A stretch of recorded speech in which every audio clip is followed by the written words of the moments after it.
welcome to day 2 of our coverage of Creaks. We started this and played a few hours yesterday, and we got through a fair bit, I think. And before we get into the game proper, we'll note a few things since we are looking at the continue screen for the first time. First of all, that the structure itself looks like this big creature, which I hadn't actually discerned for myself yesterday, because of course we just kind of descended into it from up top and didn't get a good look at the whole thing. But if you look at the whole structure, yeah, it definitely looks like some kind of dormant monster. The second thing we'll take a look at is that if you go to load scene, you can see that we actually have a map of everywhere that we've been thus far, including some of the crisscrossing over zones that have multiple states. And you can see from that we get a good sense that I am currently maybe about halfway through the adventure.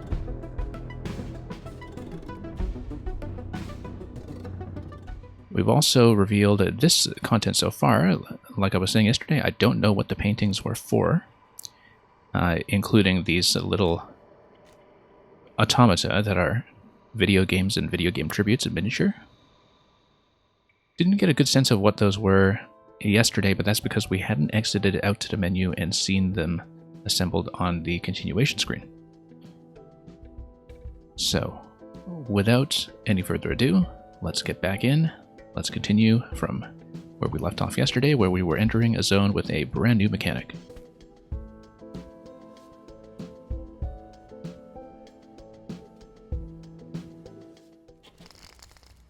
So this is where we stopped yesterday. We're just introduced to this character on the left. That is a clone. Now, if you push towards the edge, do you get to compress towards it? Yes, you do, and that seems like a bad idea, because I think if you touch it, it's probably death. Let's check.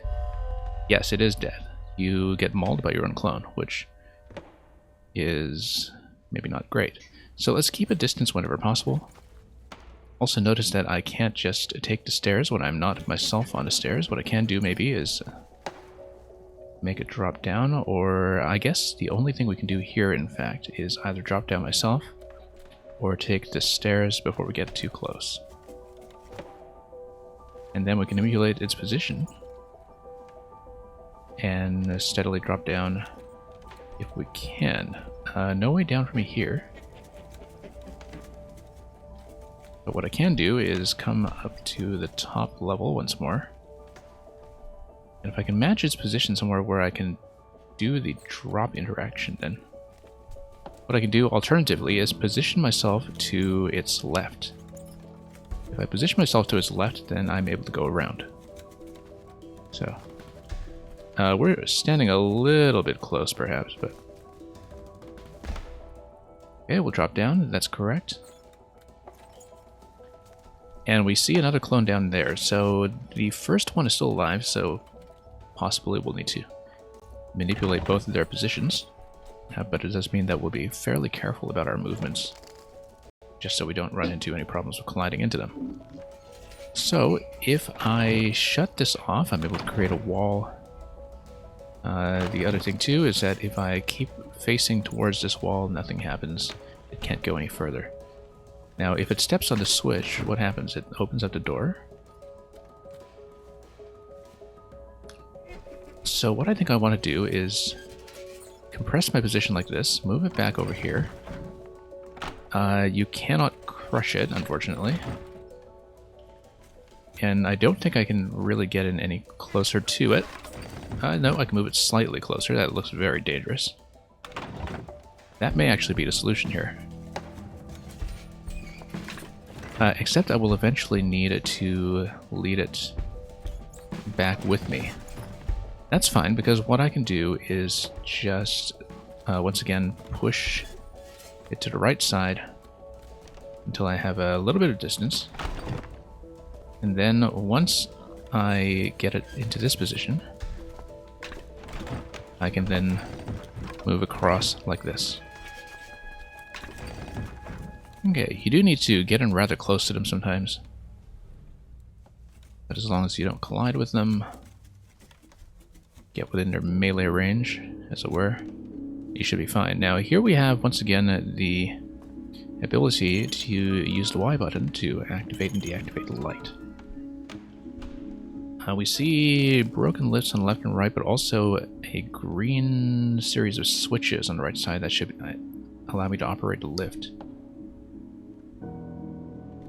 In fact, all of these lifts should probably be operable.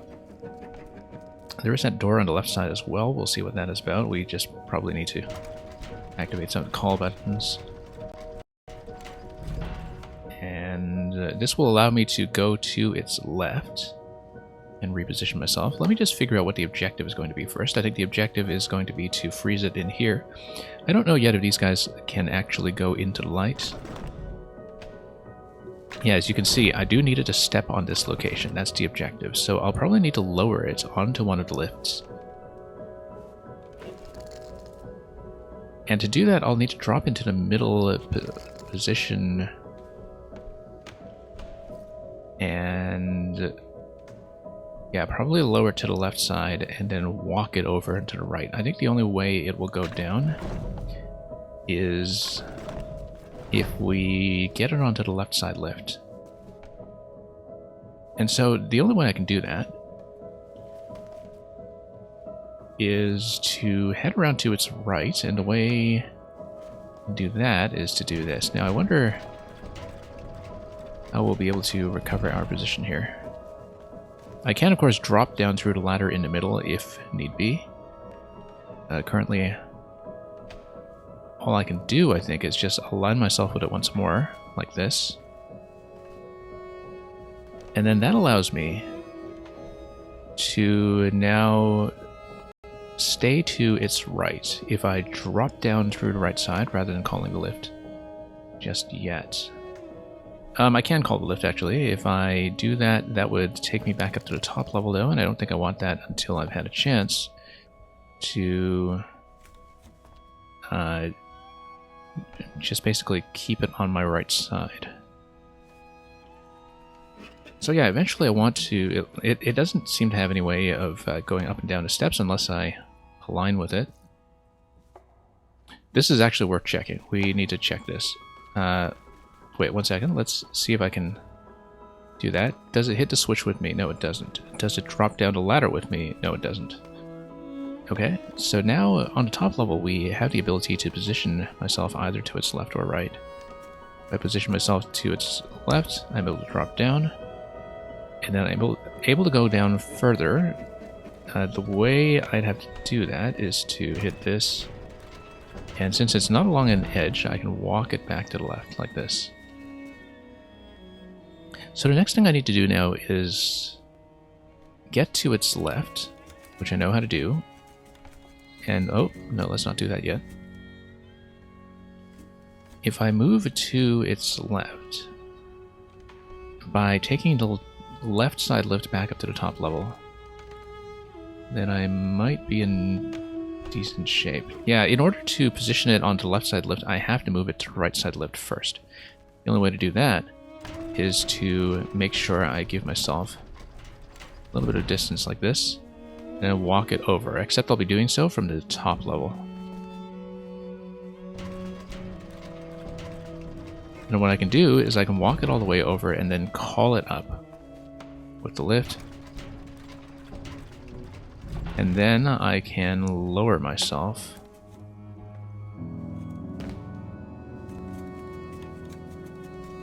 And then I need to position myself to its right. So the way to do that is, first of all, to align myself with it.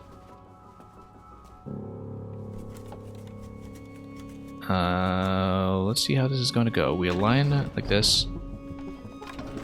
Then I call this lift down. And then I'm able to get to its right side. Once I'm to its right, I can then walk it down like this. Yeah, give myself a little bit of distance here. I wonder if it is able to walk into the light. I don't think it will be. I think it just stops, but we can test that. We have a good way to test that, in fact. Yeah, stops at the light like all of the creatures. Now let's see if the light will actually freeze it in place, since that's a rule set that tends to work. And yeah, it turns into a coat rack. So your clone is a coat rack. And same interactions as everything else in the game. You can sneak around it, you can push and pull, I'm sure. Let's jump to gap and head on.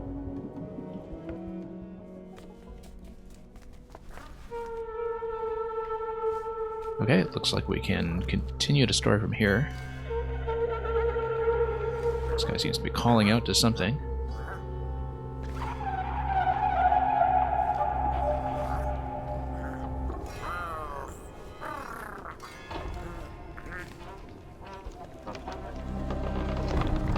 Okay, so it's going to summon a creature that's been tearing this whole place down. I don't know if they're particularly on good terms here. They don't seem to be.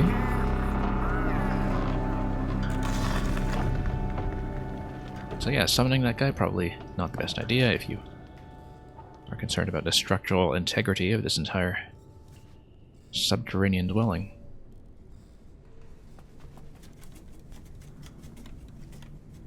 Okay, let's move up. We have the clone once again in the form of the hat rack.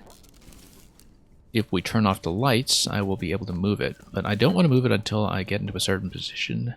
However, if you turn off the light, it's always going to be aligned in this position slightly to your right. So let's see what the idea is going to be here. We'll take a look at the painting first. Just add it to the collection. This guy trying to pluck some of these ornaments off of the tree.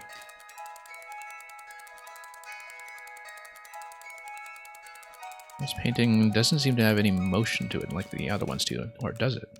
Yes, it does. Okay. So, let's see. I think the idea will be to move it onto the switch. We can do that by walking all the way to the left. Interestingly enough, I think if we hit this, does it switch the lights? Yes, it does. So that's going to be important, because what it means is that I can walk with it, and I would assume that when it hits the switch, it's going to raise the gate, because if it raises the gate, I'm able to take the ladder on the way down. So what I want to do is I want to position myself such that I'm able to freeze it under the light on the left side. It's going to take a little bit of work here, I think.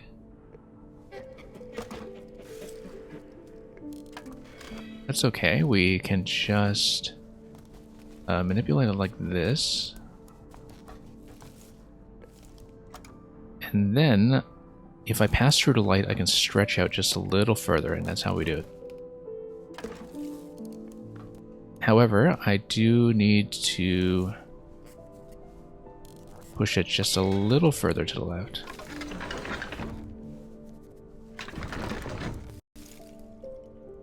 Because until that point, I'm not quite able to get it over, so... Am I able to push it all the way? It seems like I'm sort of one step removed from doing so, but if we just think about how to reposition just a little further. I think the idea will be that I freeze it, then I can reposition myself slightly.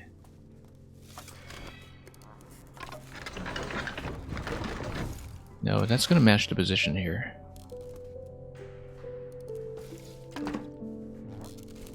What if I try to activate the switch from the right side? Does that matter? No, you're always on top of the switch directly when you try to do that, so...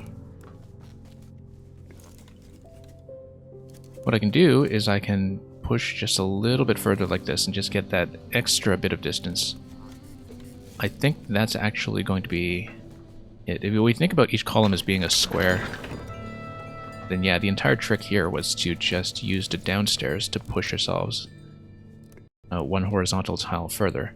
It is kind of based on a tile-based system. The artwork is very fluid, but if you actually just tap the D-pad, you can see that everything in this game is still grid-based, as a lot of platformers tend to be.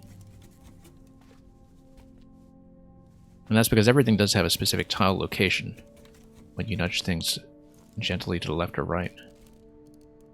So that'll be an important thing to keep in mind as we stretch out here and look at that tree stump that's just kind of swinging on the swing. A very odd looking thing under what seem to be the cavernous but bony carcasses of great creatures.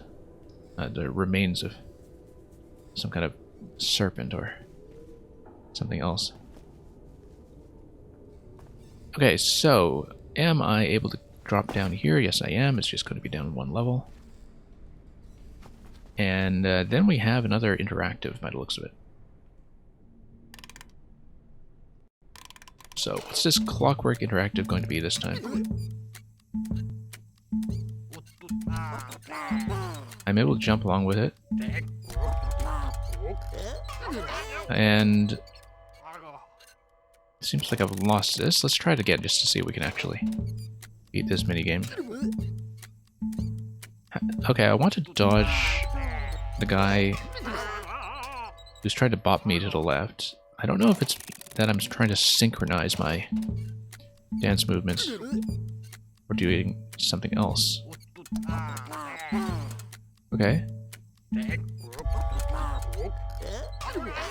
Yeah, I am supposed to probably just repeat the figure to the left, otherwise I get bopped.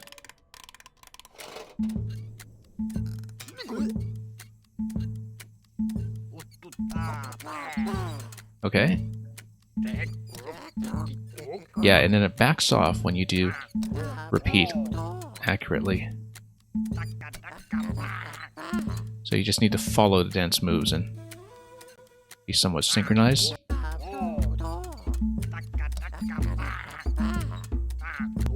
And just follow the choreography as it speeds up.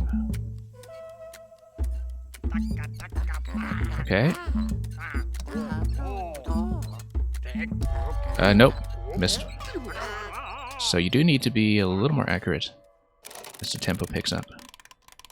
Let's try that again. It does seem to follow the same pattern every time, though. It's not randomized, as far as I can tell. You always begin with an up, down, and left, right. So it is possible to do this by memory if you really wanted. But we just need to follow the cues for now, I think.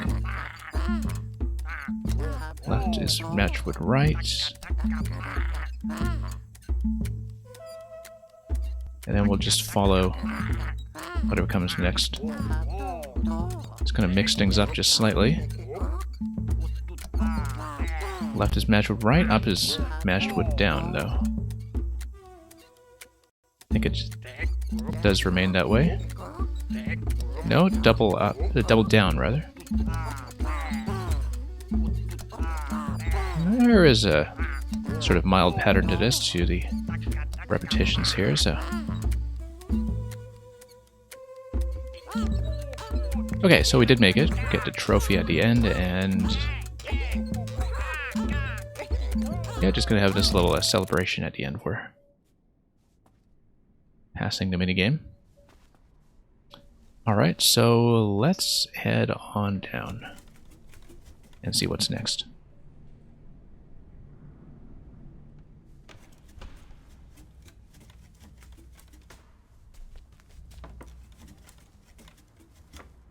Okay. So, looks like we have another clone element that's down below that lamp. You see a light switch that's going to activate it already, and then a panel that is connected to the gate on the left side. And a couple of step ladders here that will allow me to climb back up if I drop down. So, if I deactivate the lights...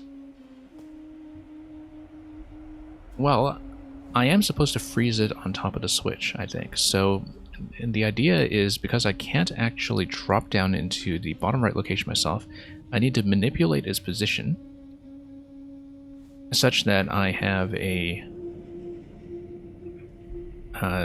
slightly fewer number of tiles beside it. So if I activate the light, I'm going to be too close to it by 1 tile. And so the entire point of this exercise is to extend my range from it by an additional tile as I drop back to the light switch.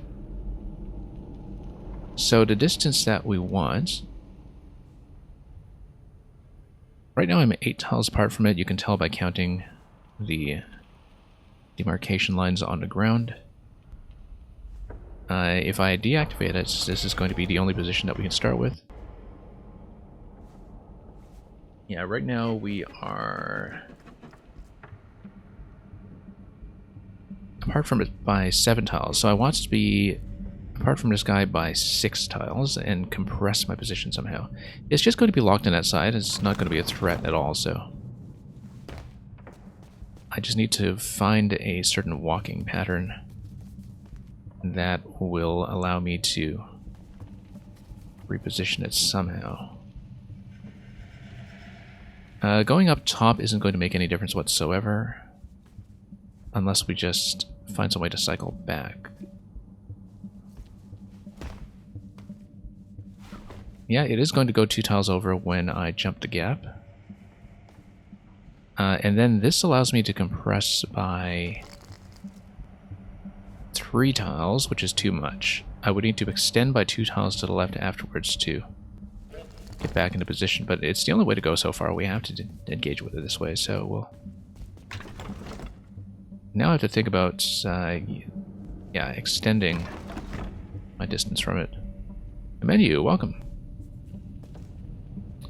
However, yeah, I'm 2 tiles too close right now. We need to extend somehow and probably need to just get back to the far wall in order to do that. And yes, it is a puzzle game. This is day 2 with it. We started this yesterday. And now this is going to be too far once again. We're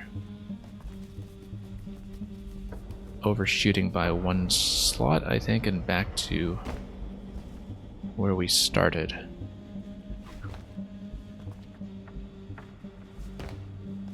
So yeah, let's think about how to reposition myself just a little bit differently here. Am I able to compress any further? No, we just maintain the same alignment.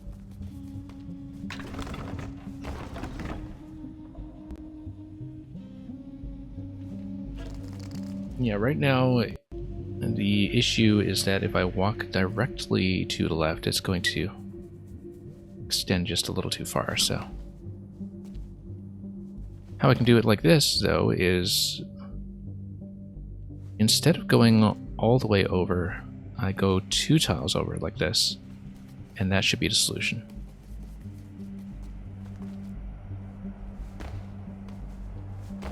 Perfect. Alright, let's move on. And yeah, so this game so far consists of a couple of different enemy types with various movements, and if you bathe them in light, then they turn into movable objects. And so you just use them in combination to activate switches and open up gates and climb up and down ladders. And there's a bit of a story to it as well, but so far it just involves these bird villagers giving each other a hard time while a giant monster tears down their home.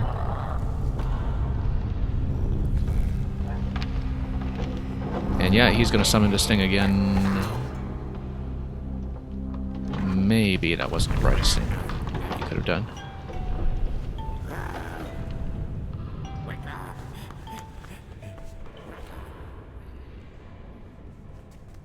Alright, let's move on. And yeah, if you've ever played Wind Waker, and you know the Earth Temple from Wind Waker, where you're constantly using light to transform the underground choo-choos into statues that are movable, it's kind of like that. Trying to learn the mechanics mid-game? Yeah, it's we're kind of entering this new zone today. These clones we only began to see in this sitting here, but they all transform into hat racks. whereas in the previous session we had other enemies that if you touch them they do kill you, but they had different movement patterns and also transformed into objects in a very similar way. If you look at the background, you can see where switches are attached to each other in a very subtle way because of the wiring. So for example, we see the switch up above connected by the blue cable to this gate. And so eventually we'll need to use that in order to raise and lower the gate. So I will be getting one tile too close, and that guy's going to threaten me. You cannot get within one tile of touching them. You can just see that from the animation. So if I activate this gate, I'll be able to trap them all on the right side, but I will also not be able to progress in this position. So the object here seems to be to get out the bottom right ladder, and welcome, Meg. So we want to get out the bottom right, and to do that, I need to probably trap all of these guys on the left side of the gate. And in order to do that, oh, I can't actually go up that ladder. I may need to just trap a few of them at a time, actually, and just extend my position slightly. We'll see. Oh, and now I'm going to be in a bit of trouble, I think. Because no matter what I do, one guy is going to remain trapped over there. This allows me, however, to go between them now, which will be interesting because I can just walk them over. And you can see the background ladder can only be accessed from the bottom. So you can see sometimes from the artwork how ladders crisscross with the background. So now, am I able to move the entire gate over? Yes, I am. And so we trap them, and then I'm able to go down and then drop in the right side.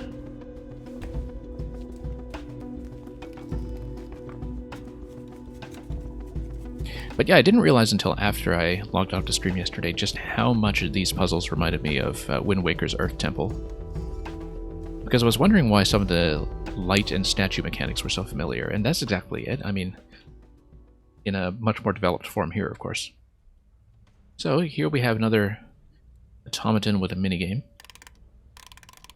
And so yeah, so in this world you find portraits on the wall, but occasionally you have automata that basically are video games in their own right.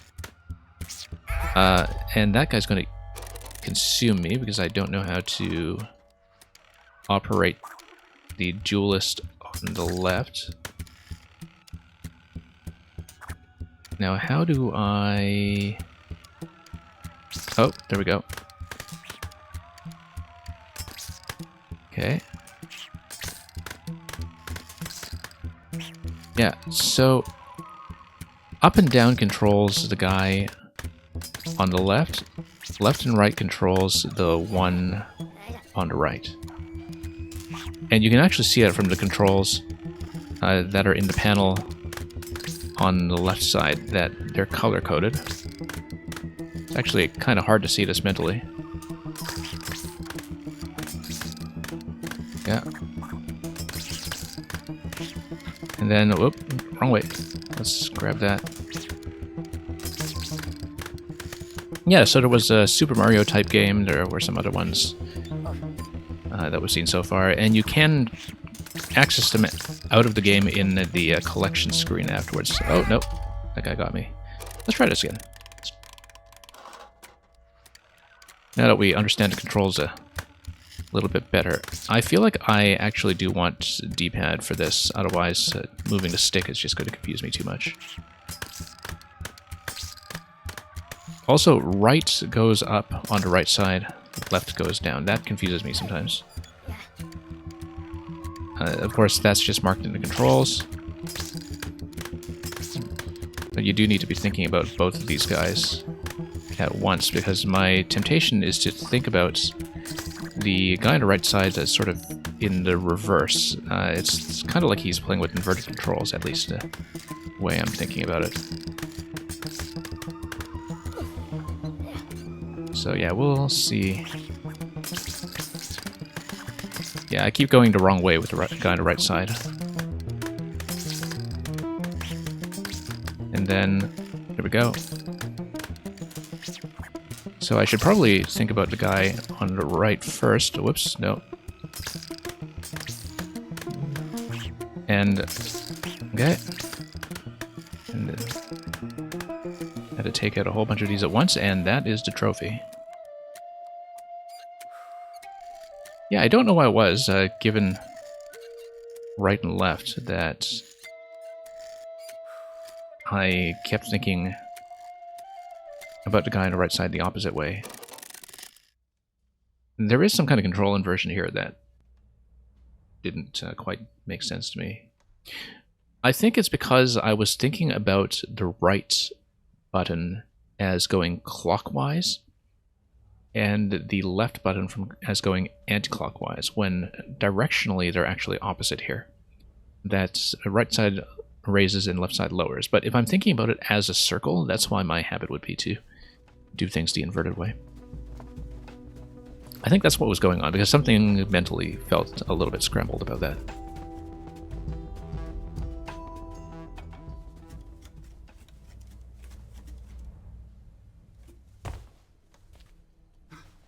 Okay, so we have another puzzle here. We now have 2 of the coat wreck guys. We also have switches that seem to... if you get onto panels, they're probably lowering the barriers.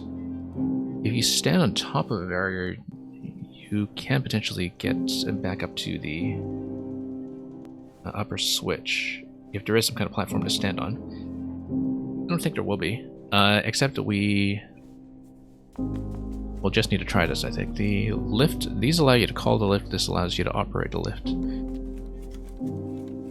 So the idea, I think, is to make sure all of these get lowered. Okay, so if somebody's on a switch here, then I'm able to get to the bottom switch.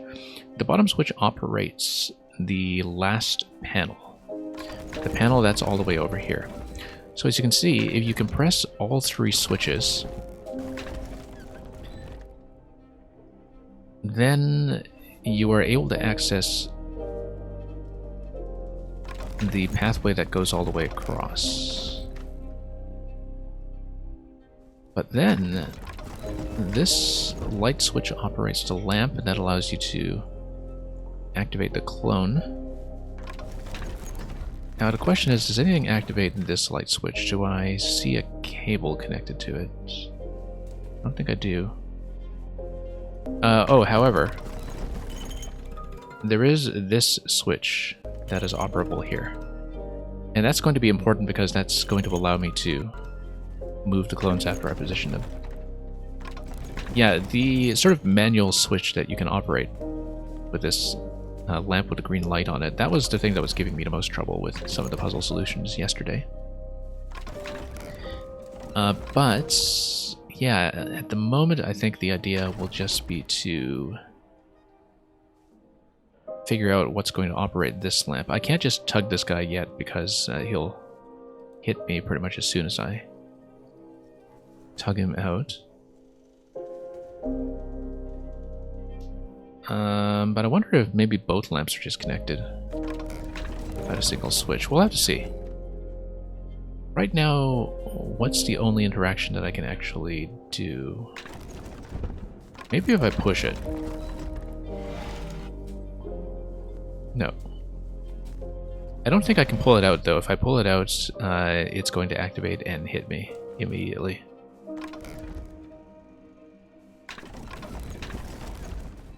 The lifts are going to be interesting because none of them are going to go to the middle level.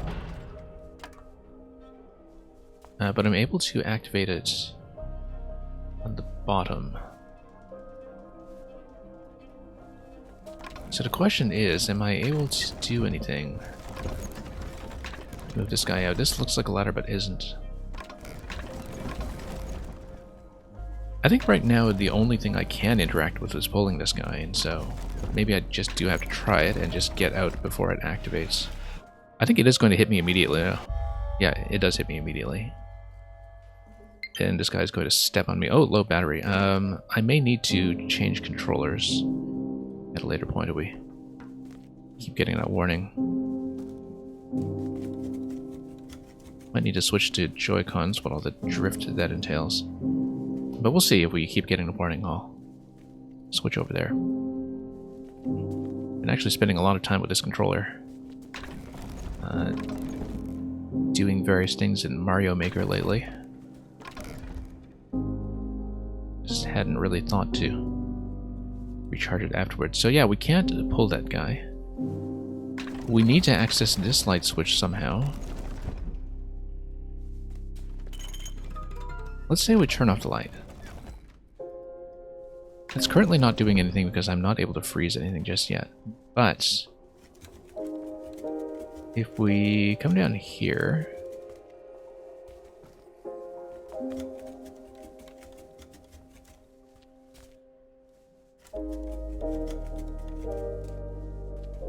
well, let's see, because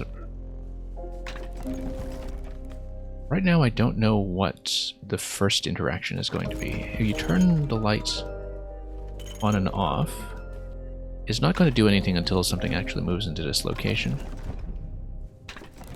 Yeah, the problem is I just don't see where this lamp is connected. Oh, you know what? No, I can do this. If I push from this side, it's not going to attack me because I'm still under the pool of light. I can extend my position from it a little bit.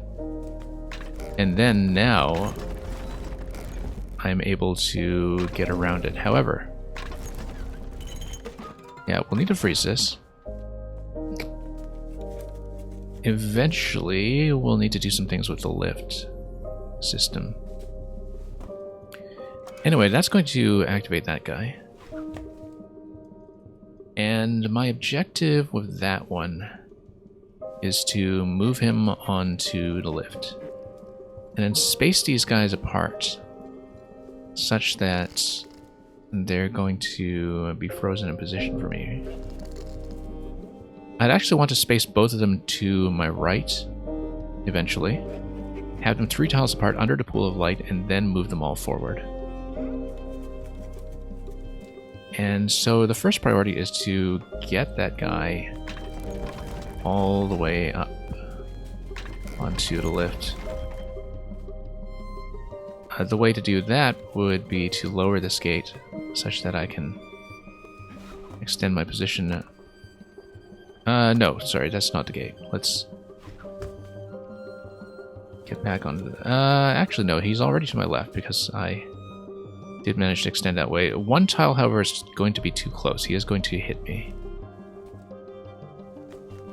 So why don't I just push this guy one step?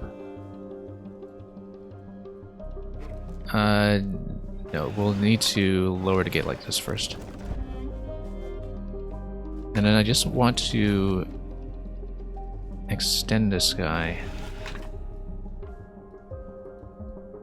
a little further.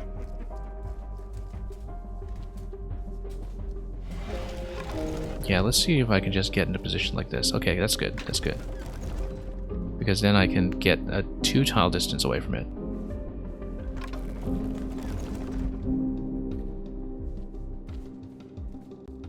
And then here's what we're going to do. I'm going to push this guy all the way over first.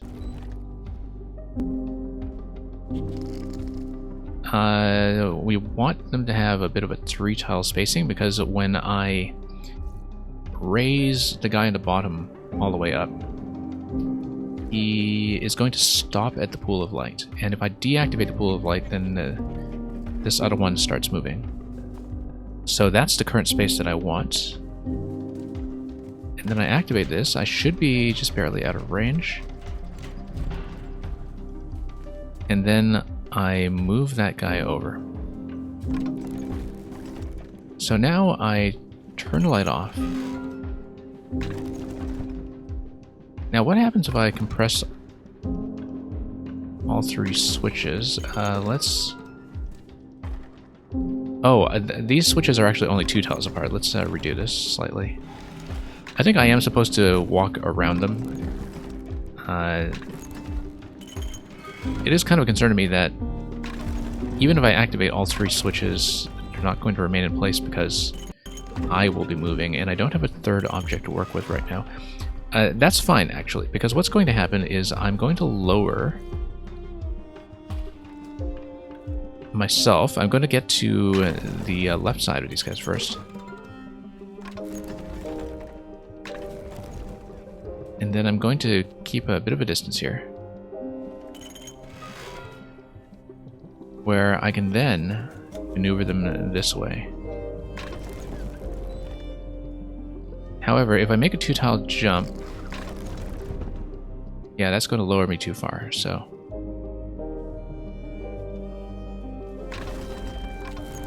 So let's figure out my position once again. I'll need to reposition myself just slightly to make sure there's going to be one who falls onto this switch. So I can pick any distance I want from them.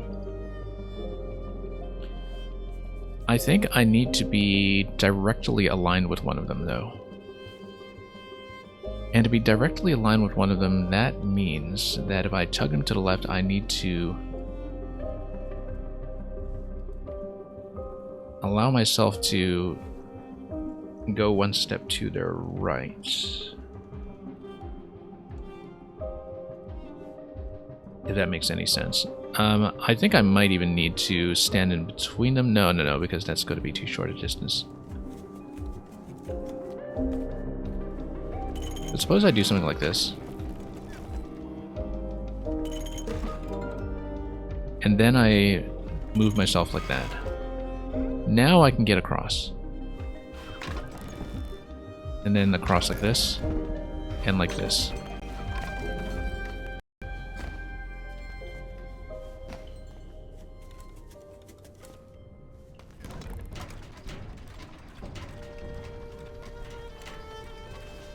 Okay, so we found the book that has been dropping all over the place. We're probably not going to be able to retrieve it because disaster will happen. And yeah, it's just going to slide ever further down the structure. So going to be a while before we're able to retrieve it, but we'll just continue chasing it down.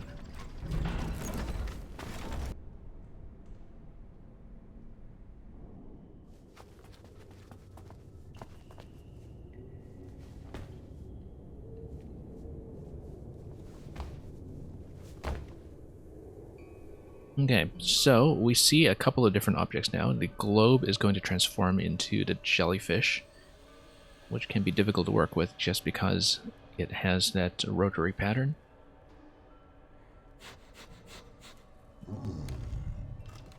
So the objective here will be to go to the staircase, to the stepladder rather, that is the ladder that is in the bottom left. In order to get to the ladder that's on the bottom left, activating this switch is going to raise the gate. And that's actually going to be it. We just need to trap something on this gate. But it's connected to this light switch.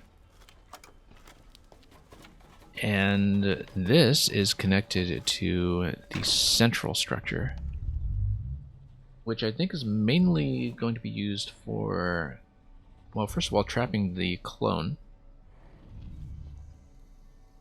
And also repositioning the jellyfish somehow. So, we know from prior experience that I'm able to push this guy from behind and get around him this way. Also notice that this is something that can be activated and deactivated, so... Which is going to be interesting, because if we activate and deactivate something that's moving, like the jellyfish, that implies that I'm able to activate something like this column remotely. So we need to think about what's going where. The clone is not going to be going on this middle level here. It has no way to get here. The jellyfish, however, is able to loop around down here, come down here, and then if this is open, then I'm able to, for example, get ahead of the jellyfish, follow it, let it loop down, get to this location, and then trap it like this. When I trap it, the gate's going to open, but in order to release it in the first place, I need to be doing something with the clone.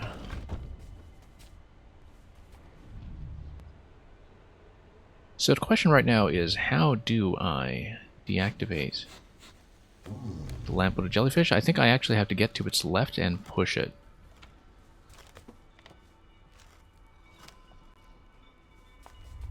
Now, if I push this guy, I'm able to walk with it to the left. Yeah, I just need a 2-tile distance, otherwise he's going to stab me.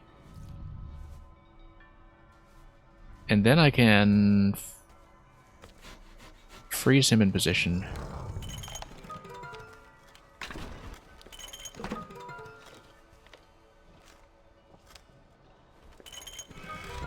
Yeah, just going to maybe get an additional tile of distance like this.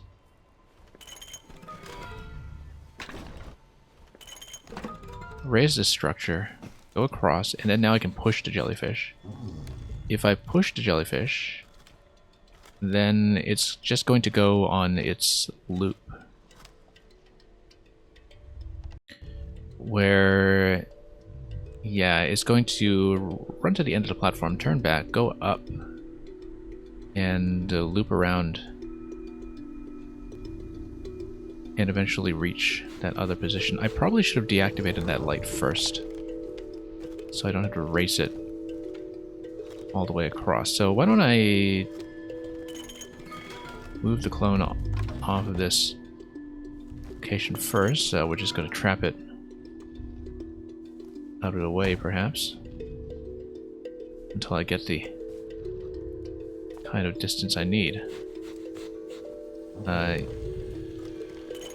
Yeah, let's trap it.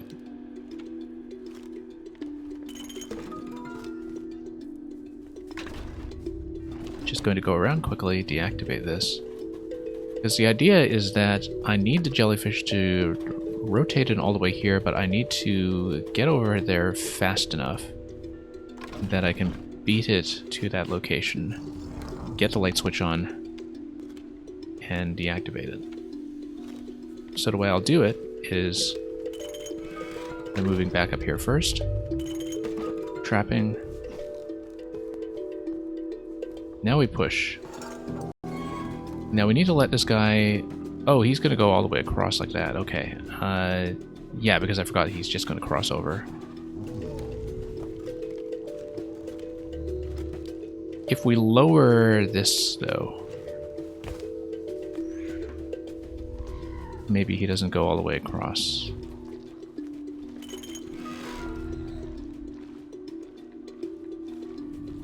Yeah, I need to get this guy off the switch first, but before I do that,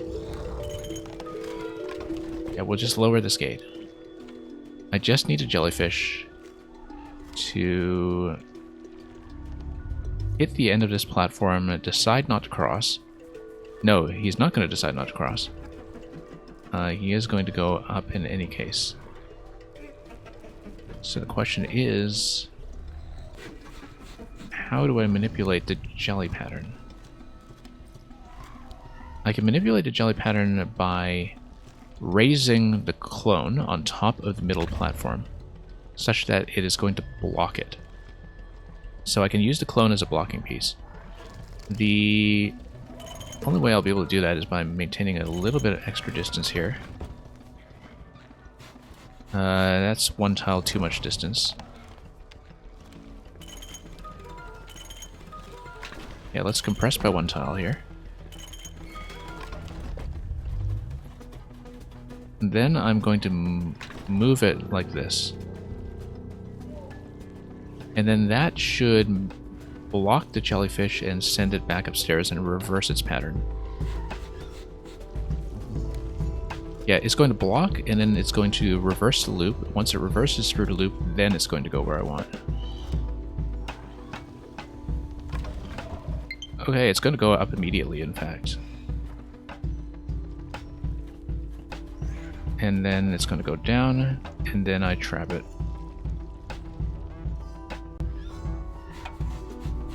Yeah. Just like that. And then same kind of interaction as before in order to get the clone back in position, I think.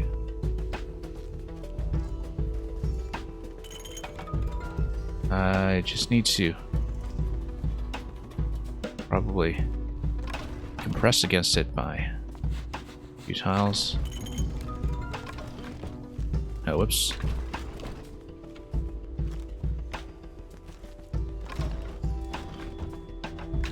Freeze it.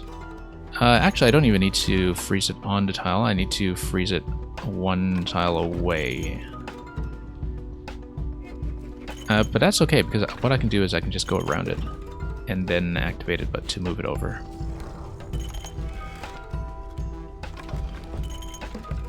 And that gets me through.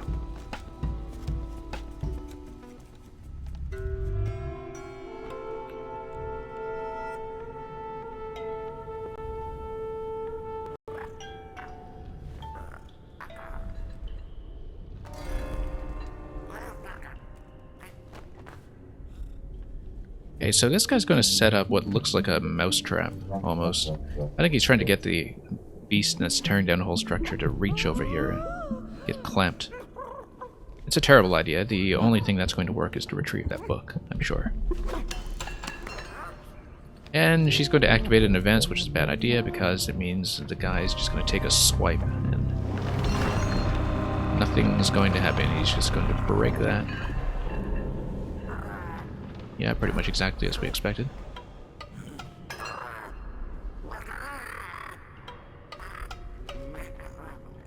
Right, down we go. First of all, let's gaze at this painting. I've definitely missed quite a few throughout the game already. Not knowing, of course, that they were here as a bit of an optional collectible. Usually along the main path, although some of them were optional and just slightly out of the way. So yeah, we'll just look at this scrumptious lobster feast, and then I can activate this to take the lift. Although, let's take a look at everything here. First of all, yeah, that's just where I came from previously. I was just curious about the steps there. But yeah, through the structure we go. We'll just continue. And see how this will continue. Looks like it's going to be another automaton. Or some kind of playable clockwork game, I'm sure. Let's see what it is this time. So, you get to play Creaks within Creaks. This is kind of just meta game. Oh, except you get to play as the dog. Okay, that's great. And you lose if you get transformed into a cabinet. Okay, so... Alright, we'll play as the dog. I don't quite know what the cues are going to be in terms of finding a clean way to go through. Maybe we should be watching some kind of pattern here visually. Yeah, so that was the clear opportunity to go through. Now, is it going to cycle through? There we go. And then next level. So we do need to watch the cycle here.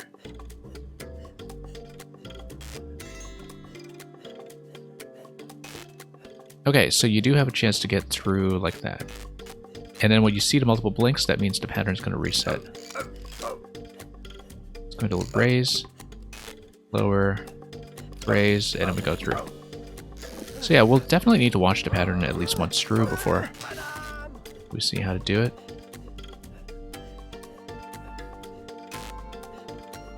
So we get into position 2 until 3 blinks off. And then that's how you go through.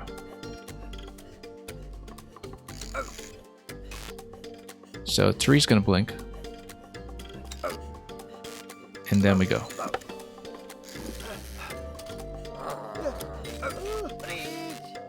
Okay, let's watch this.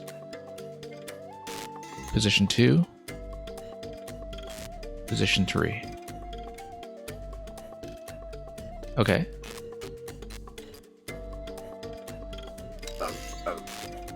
And then we'll wait for 3 to release. That should let me through. So we've got even more to get through here. His back is against a wall. We get to 2, 3. Stay on 3. 2.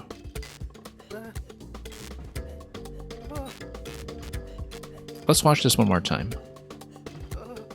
2. 3. You stay on 3. 2. And then back to 3. Okay. I think we've got it. 2. 3. Stay on 3. 2. Wait for 3 to release. And then this guy's getting chomped. Oh, you're going to just lick him and be his friend, which is much nicer than in this actual game where the dogs just devour you. So, a bit of a sanitized version of what actually goes on in this universe.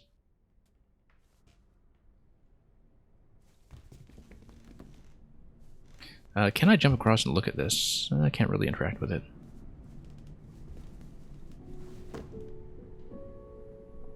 Okay, so we've got 2 clones here. We have a couple of weights that seem like they're going to probably drop the center platform as soon as something drops on top of it, maybe. Yeah, I feel like the center platform is likely to just collapse unless there's something that is wired to match it. We'll need to deal with the hounds now after having dealt with the hounds in virtual form. So yeah, they don't cross. All we can do is, well, I mean, we can go down to the lower level if we want, but that's not going to get me anything yet, apart from the opportunity to compress one position, which will not do anything because they're stuck. So I think the idea is that I lower the center platform by putting some weight on it, and then I can move the clones over to the right side. Eventually, I will want to control the gate in the middle left by hitting the switch that's connected to it with the blue cable, and then we exit out the left side ladder. To do that, however, I am going to need to reposition some of the dogs. And also, yeah, okay, no, that's just cable controlled, so that's fine. So we don't want to drop into the middle just yet because the dogs will just devour me. However, it's maybe possible to raise these such that they block the dogs, maybe. Now, the way I can do that is by manipulating some distance here, perhaps, where we... Yeah, just... Is this going to go? Yeah, both of them will go. That allows me to position myself to their left.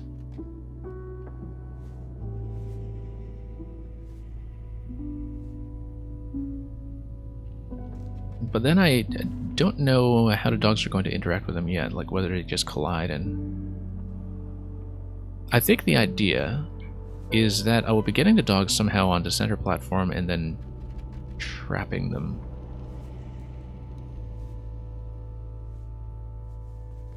But right now, anyway, we have the opportunity to use the lights here to change positions with these guys.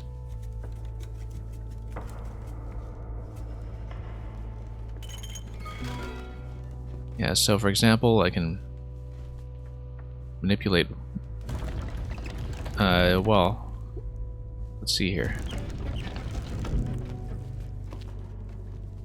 If I use the lamp slightly differently, I can change my position relative to these here. Compress by 1, like that. And then I can at least raise this. And then I can push the dog out of the way.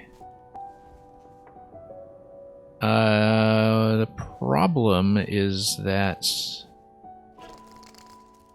now the dog is out of the way, but maybe not in the direction I wanted.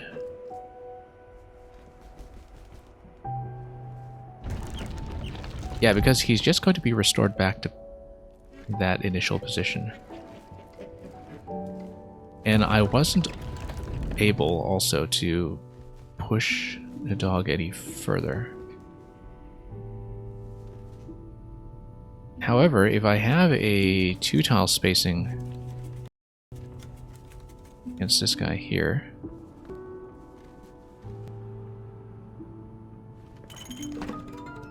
let's push 1 square further. That's great.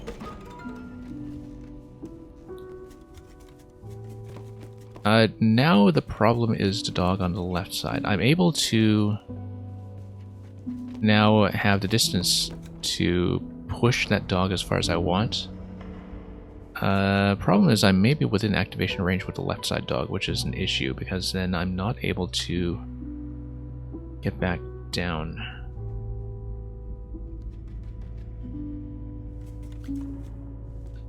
Yeah, because in order to do that, I would need to give myself the opportunity to drop down, perhaps.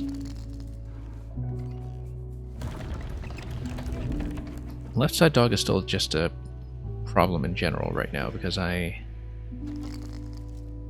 am not sure how I will be able to change his position. Unless I maybe drop down and activate it. Well, can I activate the dogs actually when there is a clone standing between me and the dog? That's a question we should look into, because I obviously do have to use both of the clones somehow. And the way to do that would be to stand between 2 clones. If I stand between 2 clones, then one is going to keep the dog on the left away from me, and one is going to push the dog on the right. So to do that, I need 2 spaces between myself and the clones at any given time. So the question is, can we do that by getting back down? Yes, I can, because what I'm going to be able to do is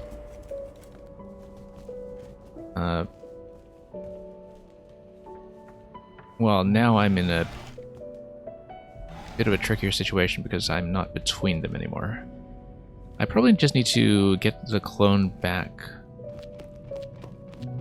to his previous position. No, it's actually 2 spaces away from me. That's good, because if I have 2 spaces away from either one,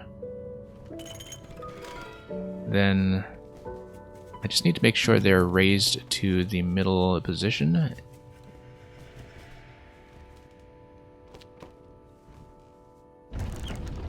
Problem is I now have too many spaces.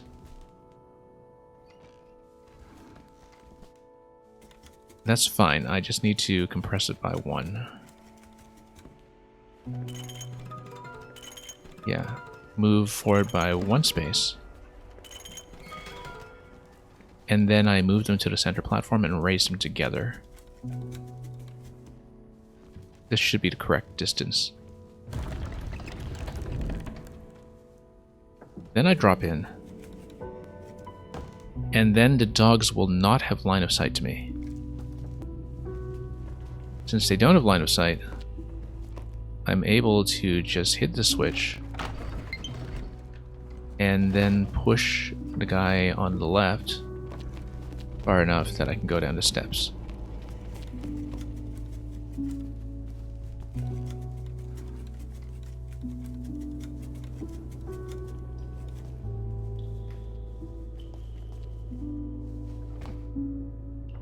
Okay.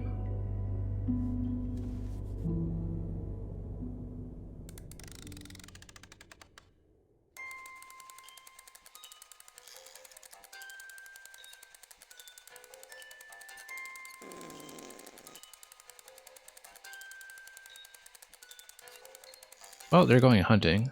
It's not going to be very interactive on my side, though.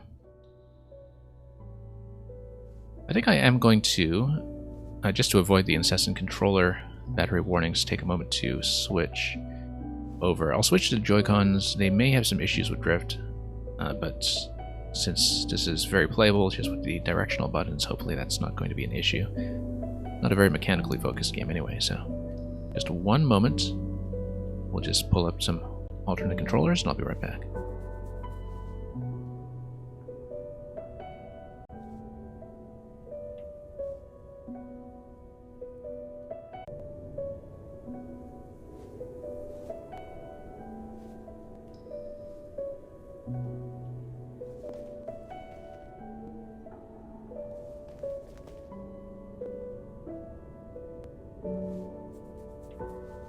Okay, let's continue. We just inspected a painting.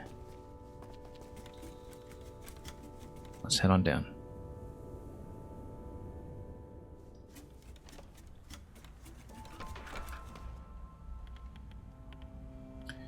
Okay, so we have an opposite clone. So the clones now move in the opposite direction if they're in this very fancy dress.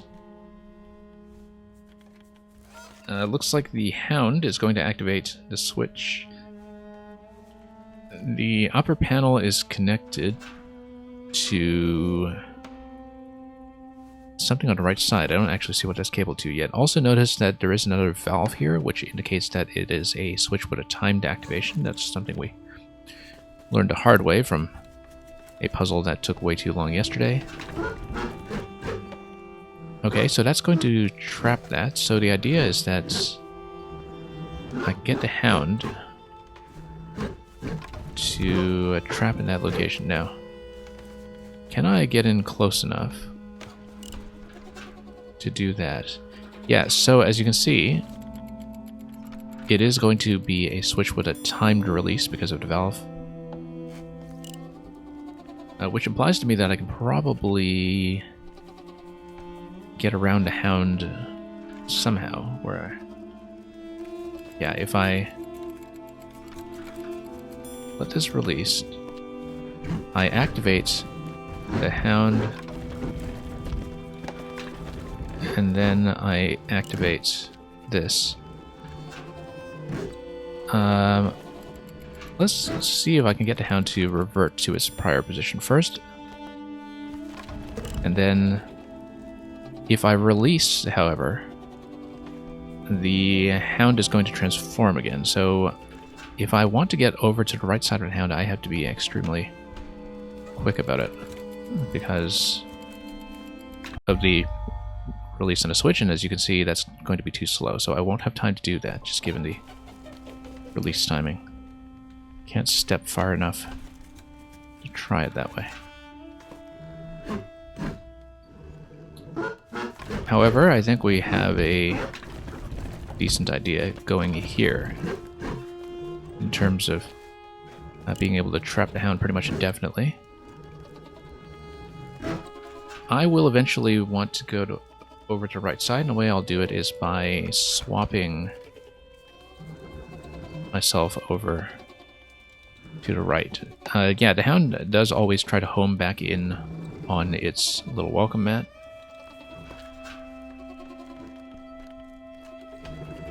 So, I think the idea will be to use the gates here somehow to give myself as much distance as possible. The Hound is just going to step on that which is good because if I eventually have a timed release on this switch, then the gate is going to lower. But I need to just change the order of operations here as well as the timing, I think, because... yeah, I just want a little bit more distance from this one on the right.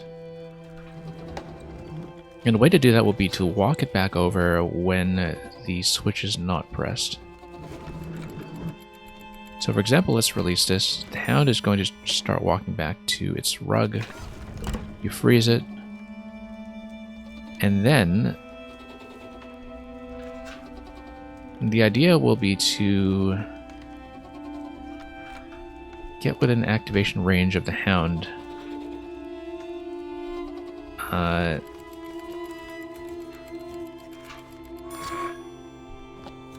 Such that it's going to do that, and then can I walk it over? No, but I can kind of recenter myself like this. And then, so we can do a very similar interaction now, actually. I just need to do that in a series. Since my center point is now different.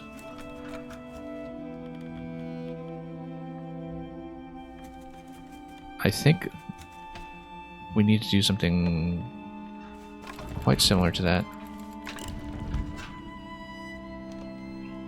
Also, actually, no, because of my proximity to the hound now, from repositioning myself and getting back up the ladder, I'm able to just go around it and just drop down to right side.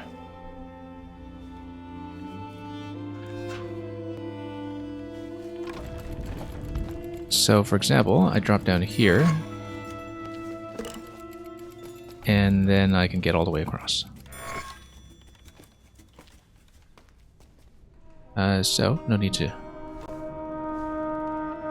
overcomplicate things here. We'll just watch what's going on. So, they're still trying to take out the guy, this time with a crossbow. It's not going to work. You totally still need the book. And yeah, they're kind of shouting at each other over tactics.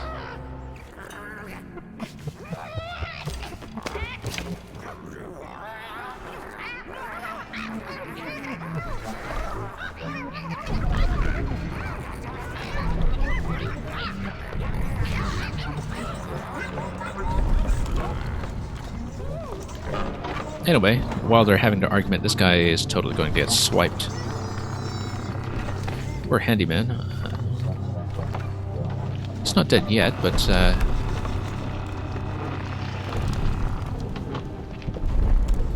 we're going to get a good look at this three-eyed creature. We haven't seen much of it, aside from its arms so far, but I'm sure we'll get a fuller look at our foe by the time this adventure is completely over.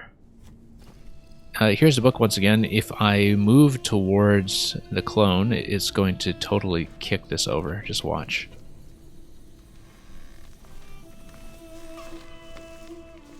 And yeah, we're one tile apart still. I'm not going to get killed, but it is going to get kicked over. And I'll just need to freeze it. And so it's coat rack with a very fancy coat. So, what I can do is reposition myself slightly. Or I can just go to the right and drop down.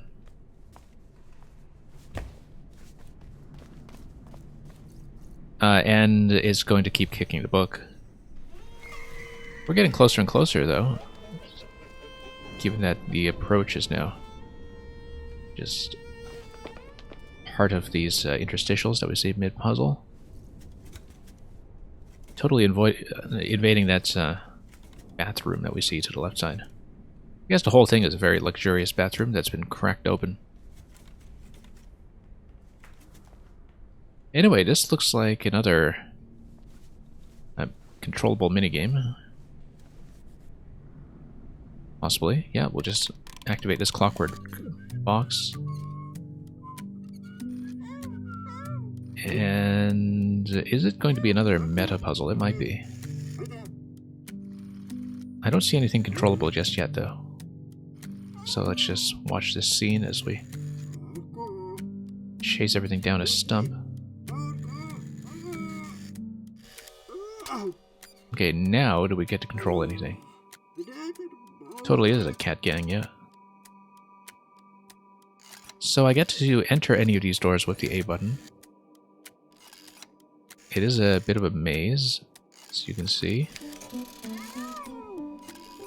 I don't know what this actually did. Oh, okay, it actually controls the chest on the bottom. So what we can do perhaps is block the other entrance. Is it going to go all the way? I think it just mostly reveals an entrance for us.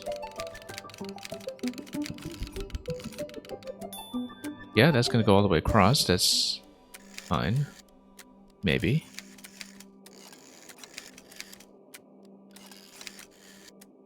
Now, what does this guy do? It's just going to reveal some other rooms here. As you can see, either the door is open or the gate is down, so we may need to return to this room a few times in order to traverse this properly. Let's see what this is. This guy doesn't seem to do anything yet, but we'll see if that eventually becomes relevant. Let's just go back first and see what this is all about.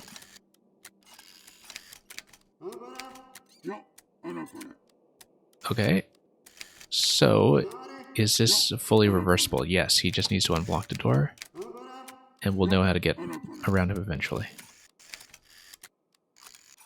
And then we can lower that gate again, because we no longer need it. Indeed, I'll want to do that, because then we can lower that bridge that we see in the panel to our left.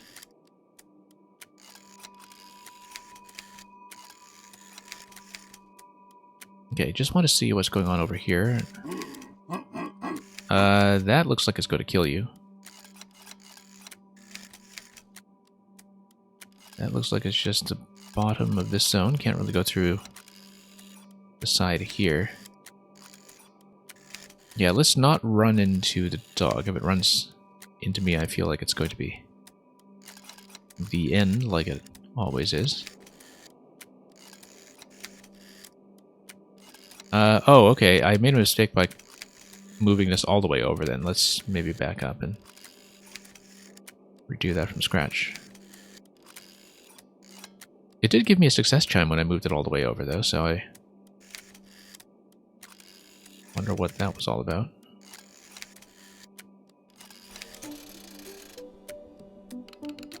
Ah, okay, so, no, I see. We have a limited amount of time to go back. And that's fine, because I think I know how to navigate my way back there. We just need to fire this up, and then make sure we speed our way back over through the correct sequence of doors.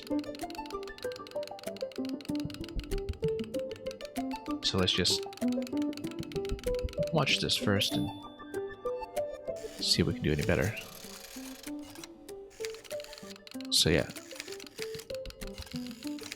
we're going to go through here, feed it over, and this is going to take me up, back upstairs. And I guess we can just fetch the cat, maybe, or just go back home. And the cat was here all this time. What a shocking surprise. Much kinder to us than this game's version of the dog gang.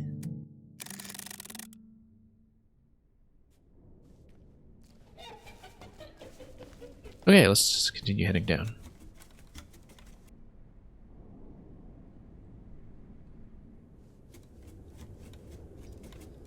So yeah, I've seen 4 different enemy types so far. And I'm sure there'll be some additional mixing and matching to come. Let's just climb up just to see what kind of structure we're dealing with. We'll get down as well just to take a look. I'm not going to drop down just yet. Wow, okay, this... As you can see, we have 2 different clones of 2 different types to work with. Downstairs, we see quite a large wiring diagram that has some things that are connected to the other level, I think. Before I drop down here, that looks like it's going to be irreversible until we raise the gates, so I'm going to look at the top half just as our starting point.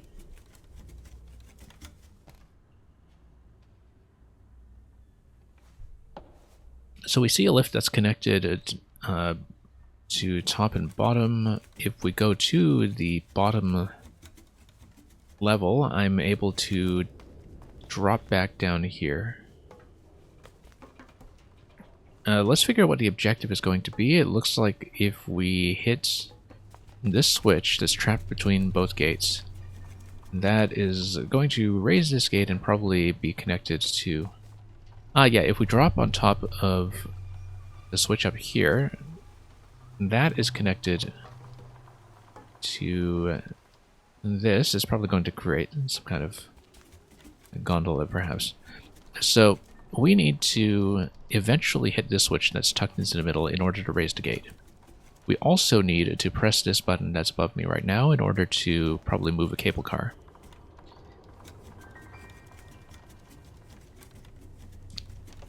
I'm also able to drop down here right away. Notice the clone that is under the lamp. Right now it's not able to move out, but that's going to change. Now I can't actually get into the middle segment here, as you can see. So the only thing I can do is position the clone in order to... let's see where the blue wire actually leads. It would... Yeah, because I would need to stand on top of the left side gate and let the clone raise me when I am 4 tiles away from it.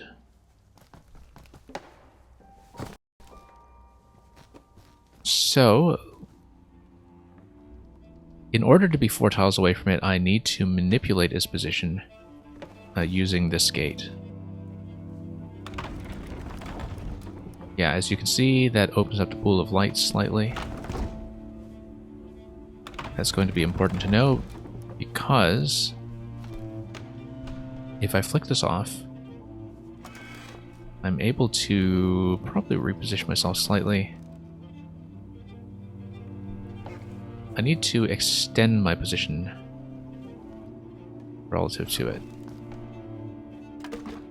Let's just continue to trap it under the gate for just a moment here. Then I'll extend my position by 1 space. Then I can compress against it. Except because of this gap in the middle, I'm going to be off by 1 space. So let's...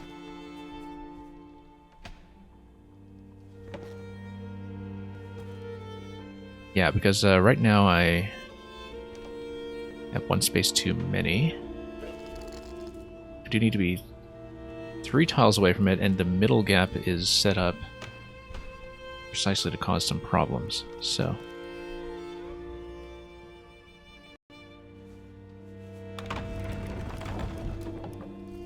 let's see here, because if I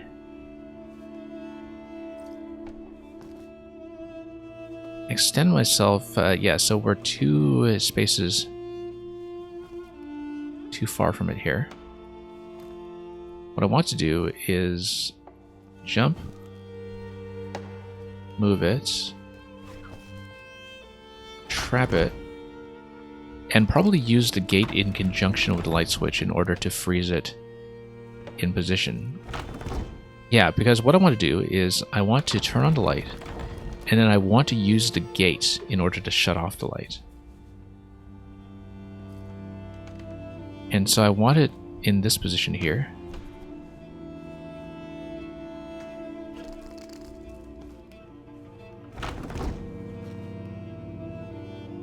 And so what I'll do is I'll move over.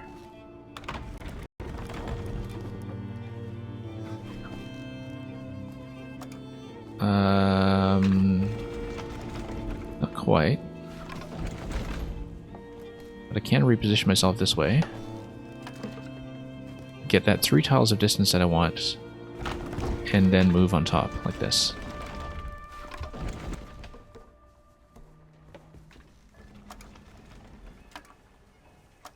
Interestingly enough, I'm now able to... Nope, I can't actually go further over there. This is just a call button for the lift, I'm pretty sure. In case you wind up looping around for some reason. This is going to probably activate the cable car that I was talking about, but we still need to raise the gate in order to get on top of it.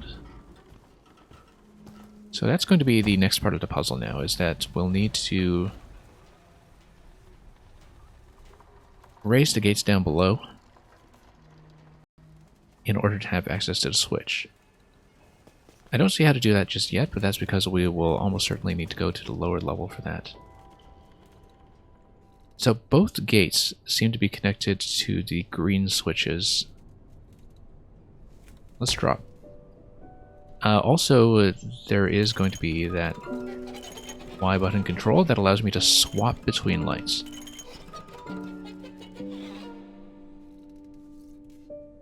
This is connected to the left side gate, top left, or no, bottom left. It's connected to a few gates actually. But as you can see, yeah. Just looking at where the yellow panels are connected as well, I find it interesting, of course, that I can't actually drop down here yet, so I have to do everything from this level. And that's okay, because I have enough to work with here to reposition the clones. Until we get them to... Yeah, so we need to manipulate both clones to position each other. So if the first clone hits the panel that's down here, then it's able to release the other gate. And so I won't be in danger at all. What needs to happen here is that I need to just swap the two of them between these different positions. So I can freeze it like this, and then freeze it like this. Now, what did that switch actually do? It raises that lamp. By raising that lamp, well, first of all, I need to get directly on top of this guy so I can raise him with this gate. Then the next thing I can do is, using the lamps,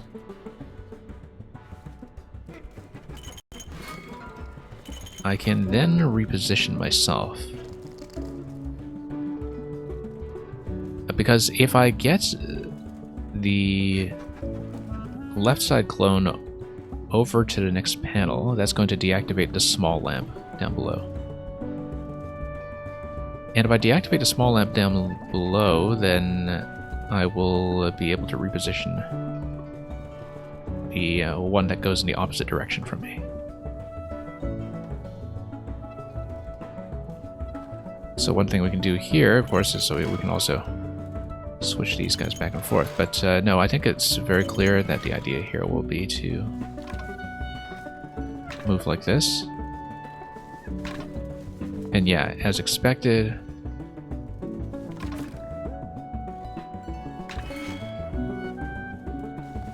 we can just steadily move it out this way.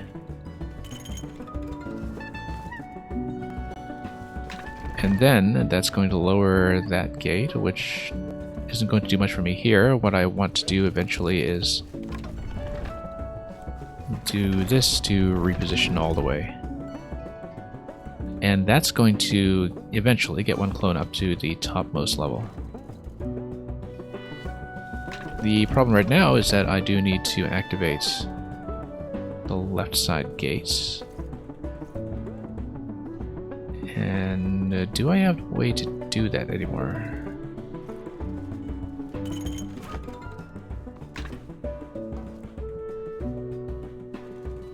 Well, let's think about that, because I need to think about how to raise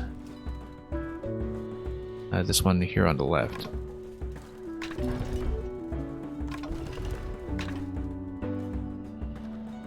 And right now, I mean, I can't move it, but the issue is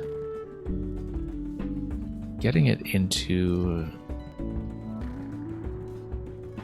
some other position. So, for example, if I feel like one thing I haven't done is move the clone that's matched with me all the way to the left. The way to do that would be just... Oh, we need to move this first of all, just to trap them a few steps at a time.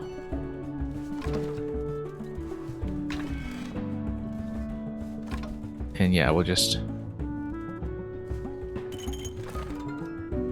move all of these guys. So I do need to just extend this position slightly. And now let's see what happens when I get all the way to the left here. Lowers that position. Okay. So I'm going to need to think about how to move the bottom clone up the middle gate. Because... yeah, right now that's... Oh, you know what? No. I used this switch, that's why. Okay, that's a lot easier, in fact. I just totally forgot that that's just totally controlled by me. So yeah, let's actually watch my position here.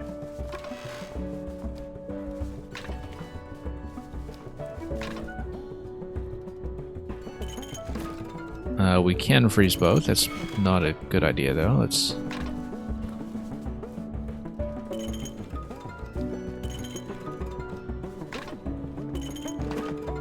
try to reposition this. Yeah, I do want to move that guy, but...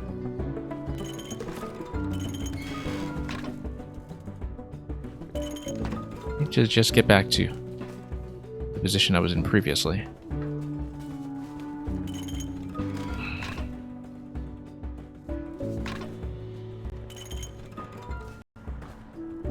Okay. Yeah, messed this up slightly. Just trying to recover my ability to position the one on the bottom to get it to run all the way over.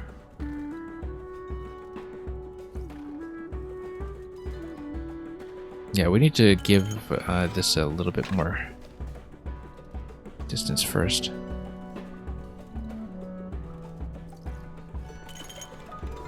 Okay. If I run left, they're going to freeze together. I don't want that.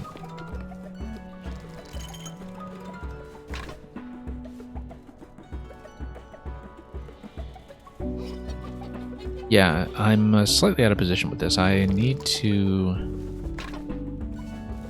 get a little bit more separation between them relative to each other.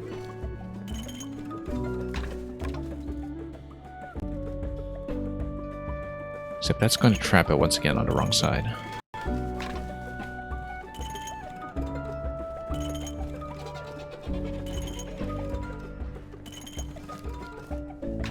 Let's see if we get a bit more separation here. Yeah, just trying to count this out accurately so I can... So the current objective is I'm just trying to get the bottom one over to the left gate, and I had a way to do that earlier with the way I was positioning some of the lamps, but it's not going so well now for a number of reasons.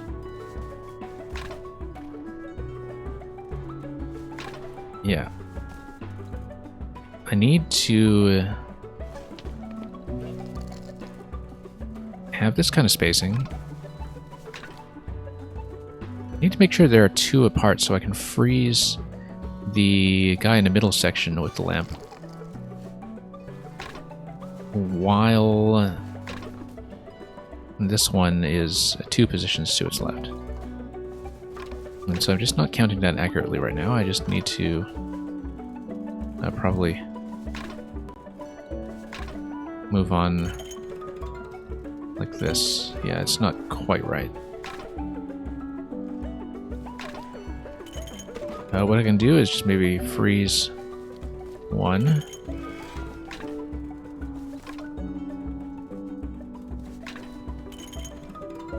And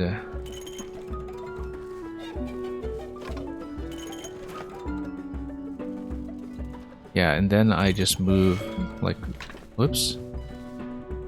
I need to go a step to the right to activate that switch. Okay, I think I know what the objective is. I need to step like this.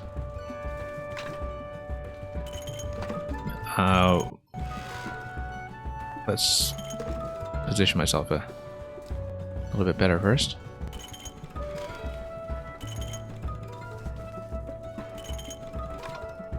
Okay, that's good. That's exactly what I wanted. Now let's activate this. Now, what I need to do is activate the panel that's on the left side, because that's going to be 3 steps. So we just get her 3 steps away. Oh, except that's going to freeze, okay. In that case, let's get her 2 steps away, because then I can unfreeze. Like that. So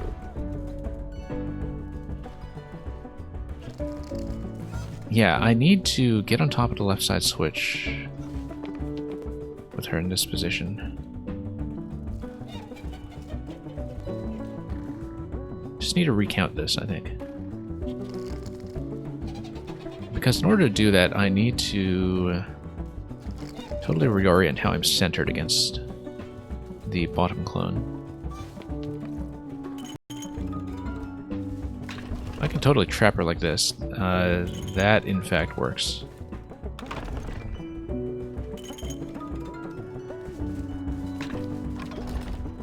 Okay, so now we can just get them over like this. And then there we go.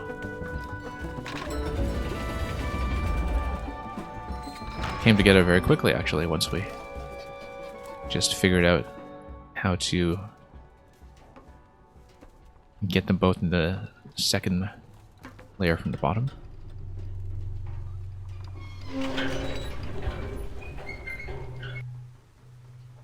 Yeah, each room does initially make you read what the target objective is going to be. That's one of the reasons we had a bit of trouble with some of the puzzles yesterday, was just not thinking very clearly about what we wanted to do.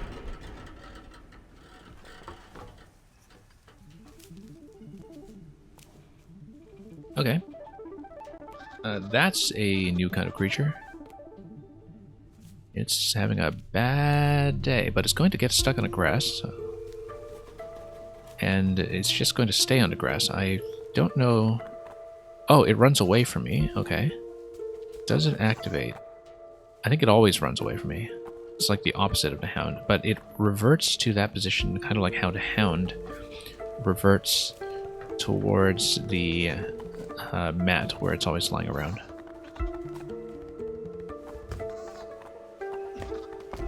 So I do want to see this. We were able to see the right side as well, but... Oh, that looks like it's going to be the puzzle going forward, though. Let's maybe check the left side first. See what this is all about. Yeah, because this will be the optional painting. And it looks like they are playing a very similar game to what we saw earlier. Or, actually no, just researching a mouse labyrinth. Back when humans and the bird people just cooperated together in the task of researching the mice. Yeah, I haven't actually thought very hard about the lore in this game, but we're able to see some of the statues off in the distance. Anyway, let's move on to the puzzles.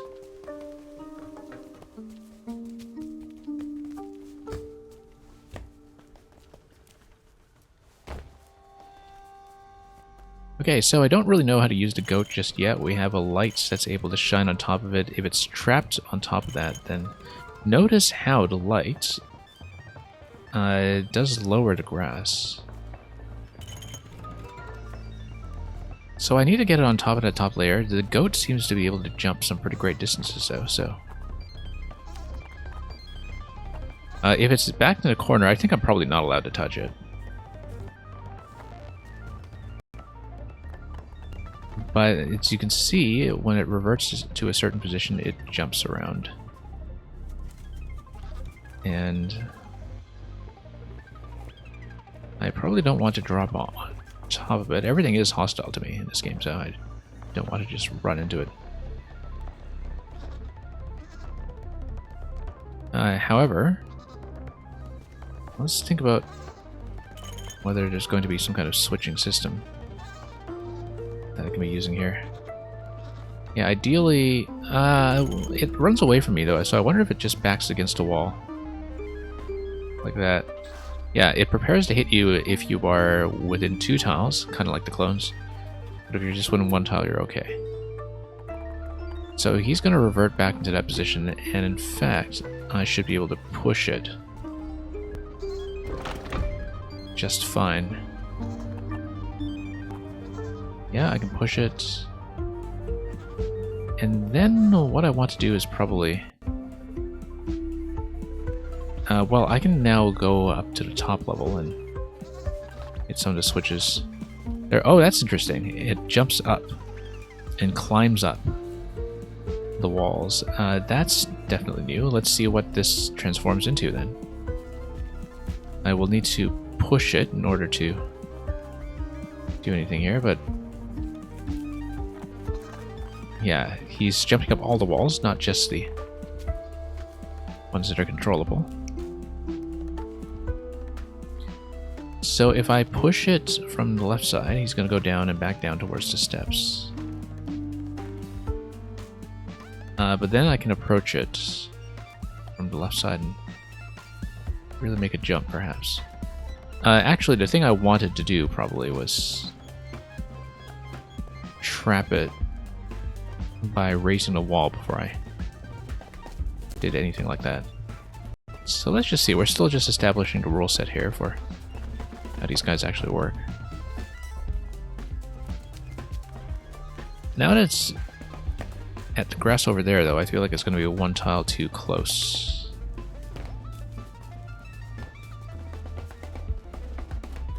Yeah, because, okay, no, he's going to get pushed over. Now we freeze it, turn it into a chair.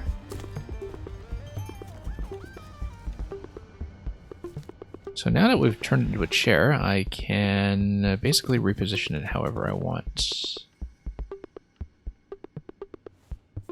Need to figure out what the objective is here, though. I don't actually see the objective here. I think it's able to feed on the top level. Oh, I see. No. We have the chair now able to get me through the center steps. There we go. And here's another minigame.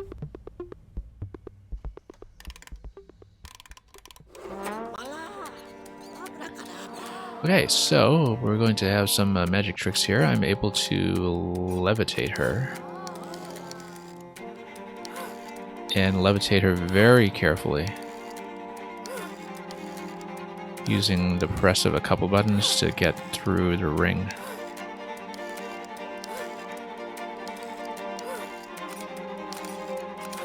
And yeah. Did I succeed? It's really clear on this. Ah, okay, so I have to do a couple of these.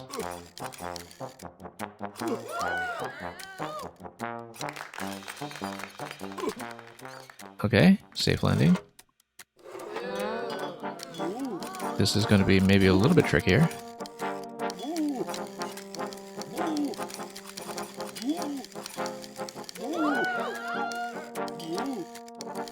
Okay.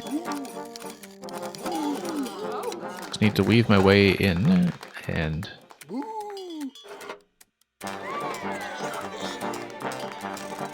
Okay, success.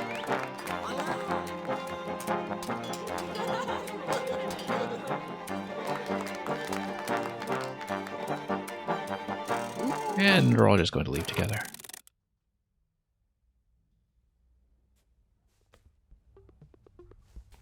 Almost seems like a reference to a Lumiere Brothers film.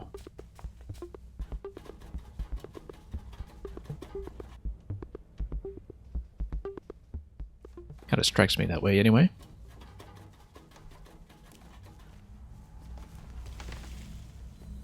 Okay, so the book is here again. Clearly what's going to happen is that we're going to push the goat in such a way that it's just going to knock it over. And it's going to go down even further. Yeah, when I push it against a wall, it always transfers a level. And it's totally going to push the book. Just watch.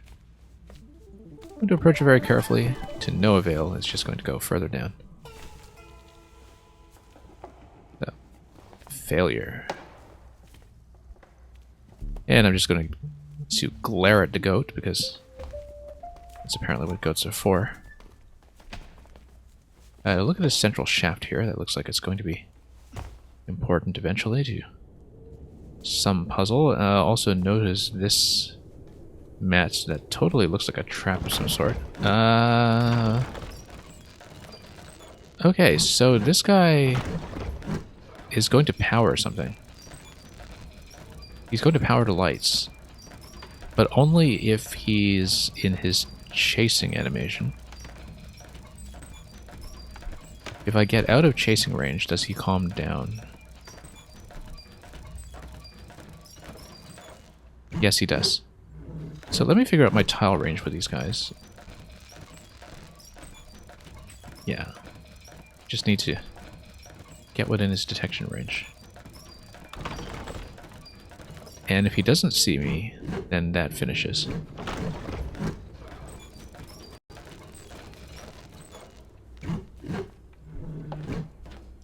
Okay, that just introduces the mechanic, actually. Not really a puzzle yet, but it will be soon.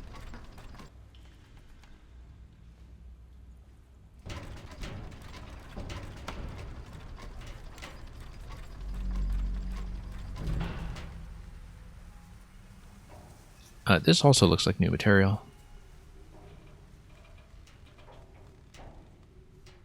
Looks very suspicious, but we'll just continue jumping down.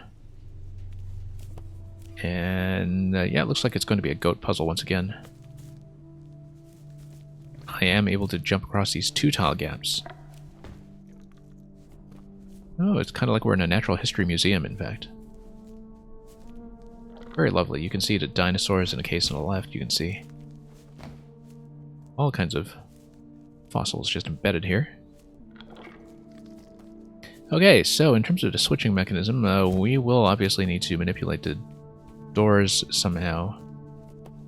The doors are actually fossilized ammonites embedded in the stone, which is kind of interesting. So yeah, it looks like it is going to be based on some kind of pulley system.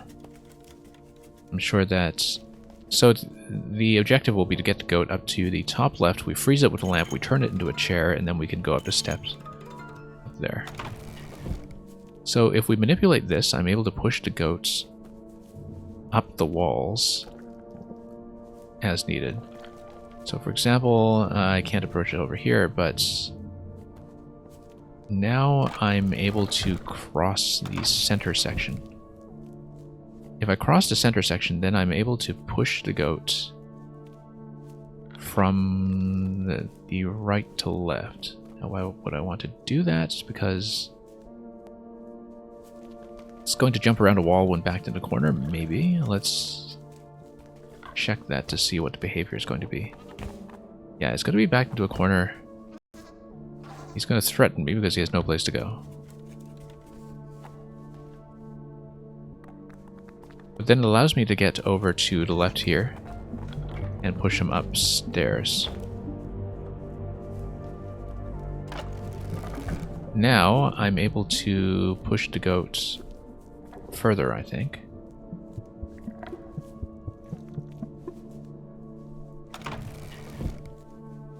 If I'm able to just push it all the way... Well, the way I would do that is by jumping here to the left side. Let's get the light off, because we'll eventually want to trap it in that position. Yeah, we want to trap it over there. If we trap it, the goat, then by the time I get back down, I can raise the gate.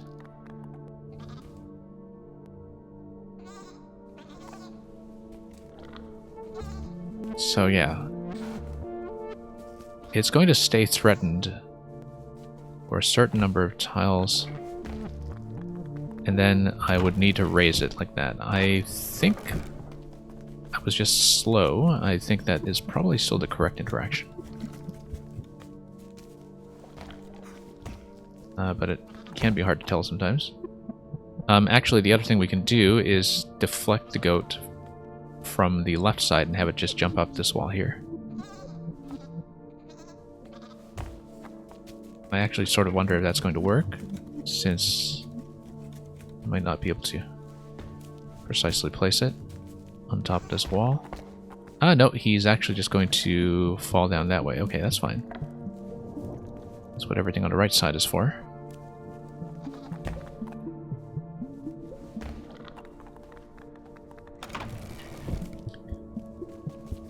And then I can just deflect it up a level. And deflect it up yet another level, and the goat should be able to bound all the way across.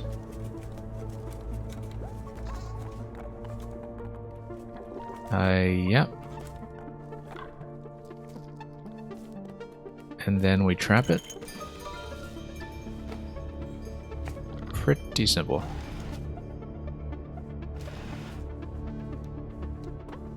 Okay, up we go.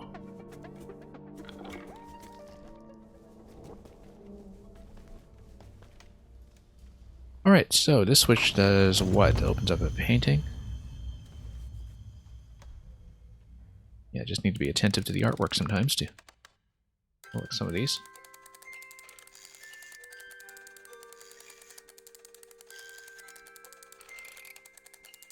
It's just going to work on his penmanship here.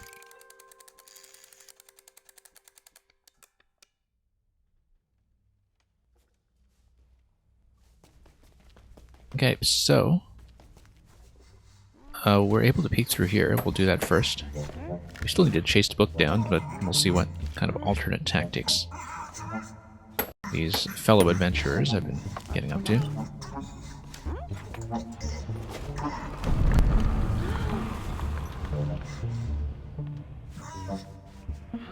And yeah, Handyman's just trying to patch things up, not very successfully.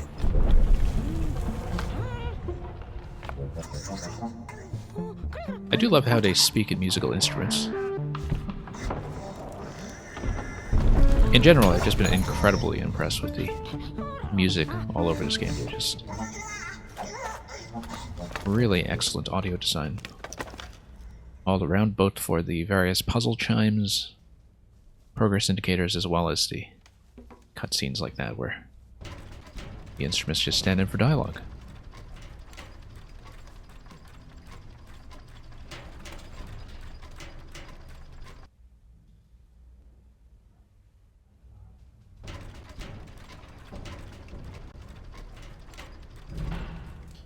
Alright, going to have another clockwork minigame by the looks of it. We'll see what this one's all about. So I can sing, but what do the buttons do? I can raise my pitch. I can sing and hold a note like that.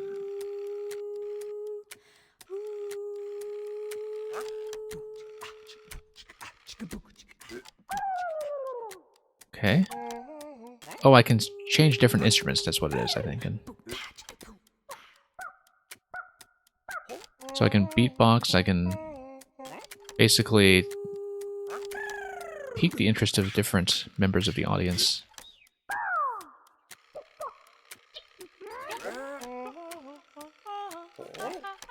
Okay, no, I think I need to follow the spotlights. I think. Currently the second spotlight is on me. No, they don't like it. Alright. Okay, this guy's kind of rocking out. I think the idea is that I need to find out what each member of the audience likes.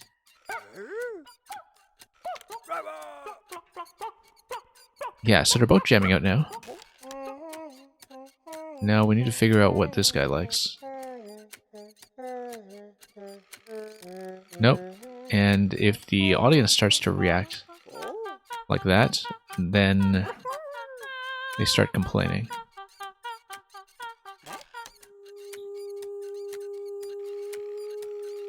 So now we just find out what pitch this guy's into.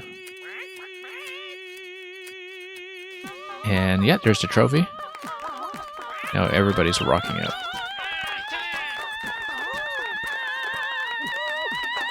Until everything just breaks. Oh, bravo. Glad we understood that. Okay, looks like there's only one way to go, which is to drop down. We're just below the generator room that we saw earlier. Getting closer and closer to that book, I hope. One thing that we haven't interacted with very much yet in this game is growing plants using the light bulbs. The light bulb here is out, however, and that's why the plant is dead. So that's an interesting new thing that we'll need to be aware of, is that the lights can in fact die. Oh, we found a secret.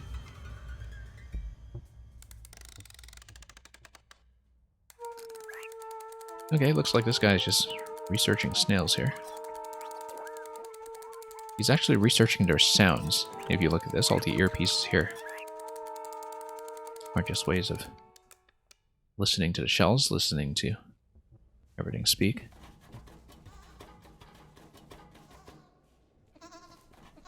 Okay, so now we work with a couple of different goats at once. The panel is going to affect that, which eventually will allow you to make them jump across if you do activate multiple panels at the same time. Kind of wonder if I press this against this position. I open up the panel. No, it's not going to stay open, but that's okay. We'll eventually figure that out. Also, looks like I should be able to jump to 2-tile gap as usual, which is going to be important because if I press this goat against this switch, it's going to open up that gate. And that will be the eventual objective. I do want to get over to the top left, but the only way to do that will be to get rid of both goats.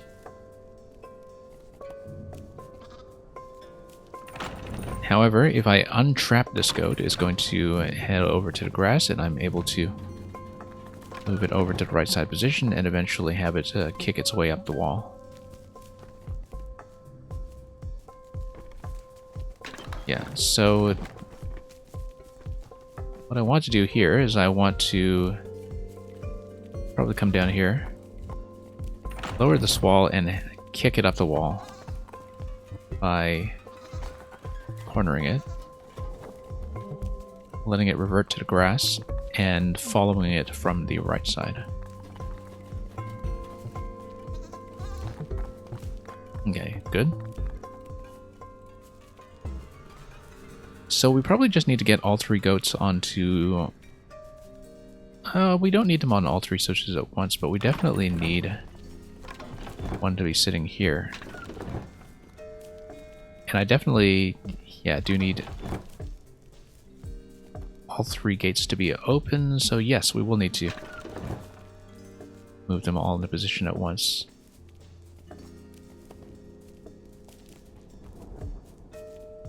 So now that we have that goat in the middle, I'm able to push it towards the switch on the left.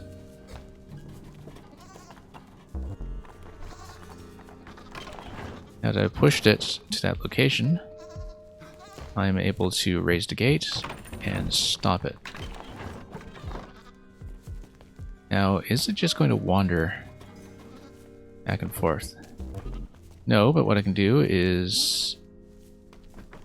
yeah, it's just going to stay in that position. So I think I know what's going on here. That in order to have the goats get to switches, you need to crowd them all at once. So for example, you need to trap 2 goats in this level to have one hit the switch. And you need to trap 3 goats eventually on the bottom level to have them hit that switch.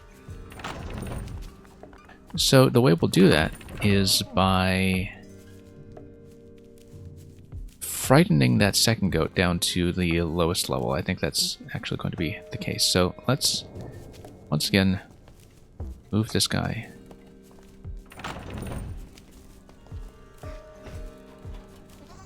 Yeah, he's going to open the gate for me. Yeah, the gate's going to open not long enough, unfortunately, to matter. However, if I chase him over to the first gate, where he's the only guy who needs to be there, we now have the ability to push them both. If we push them both, the switch stays pressed.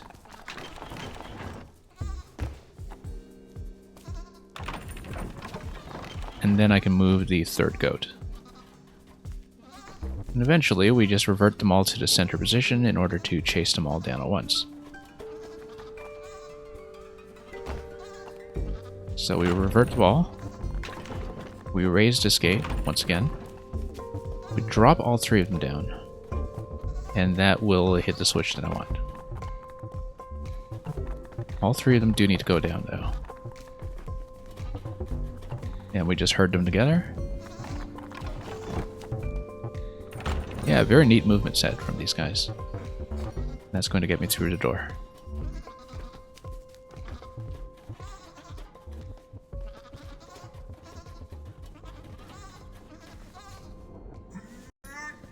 Okay, here's another skit.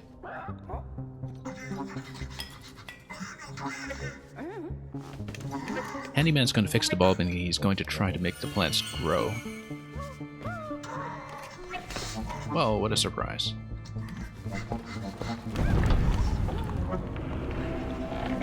Looks like I'm not able to get back up there, and this guy's just going to block everything off once again, so...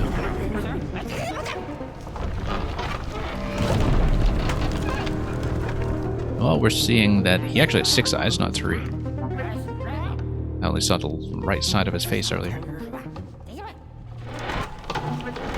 Gigantic creature is not really open up to negotiation. And hello, Merlin.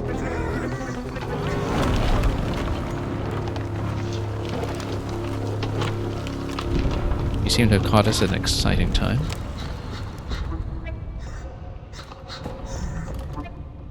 Anyway, the handyman needs his ladder.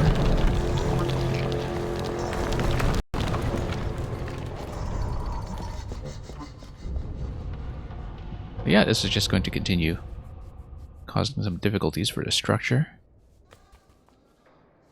Let's continue heading down.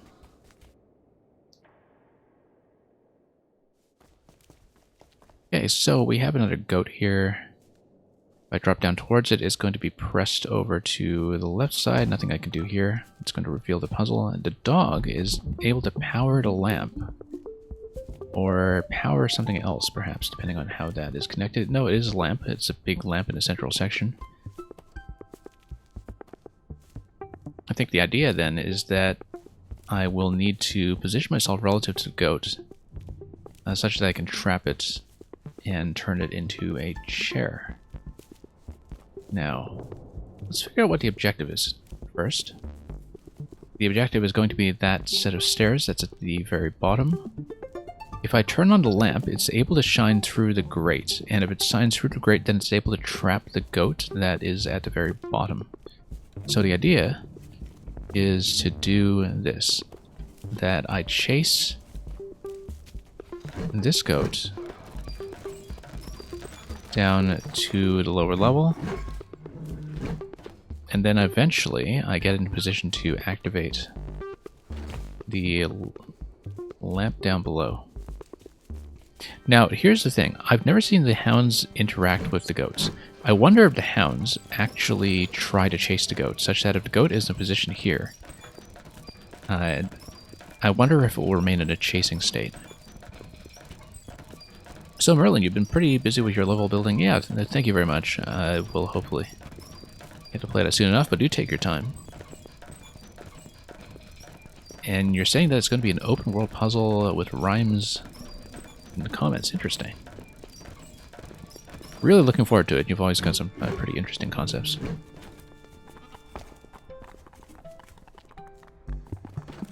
And yeah, so I'm not within range of the hound, but the goat is. And if it gets frozen, then I can push the goat at one spot, and then it will remain in the chasing state. So that's how we do it. Except I need to get downstairs now, and I need to do so by way of this ladder. So yeah, so the hounds always interact with the goats, and I just needed to trap the goat indefinitely in that position in order to get down here. So yeah, always interesting to see the different enemy creatures have certain interactions with each other and just learn them over the course of the game. I guess we've seen just 5 different creatures at this point. The dog, the jellyfish, the 2 different kinds of clones, and the goats. This guy is still conducting his musical research. He's listened to the snails, now he's listening to all the fish in the pond.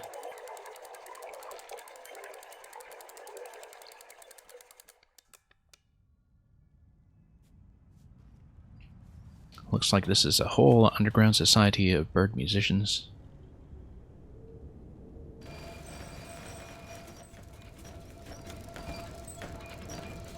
Okay, so once again we have the hound powering things up. Eventually we'll want to lower this gate. Or no, that raises the gate, okay. Interesting that this guy, this researcher, is upstairs and turning that into the goat. And now how did they interact?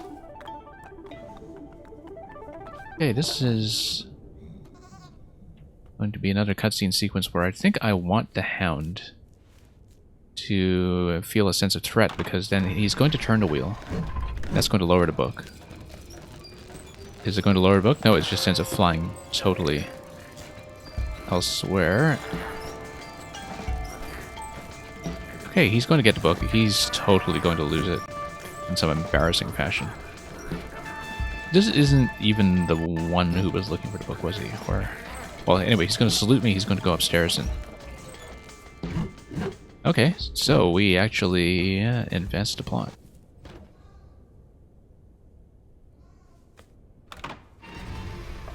But yeah, that's not going to last. He's going to lose it in some embarrassing fashion, I'm sure, and then we have to go even further down the structure in order to progress. Either that or just going as far as we can to match up with them.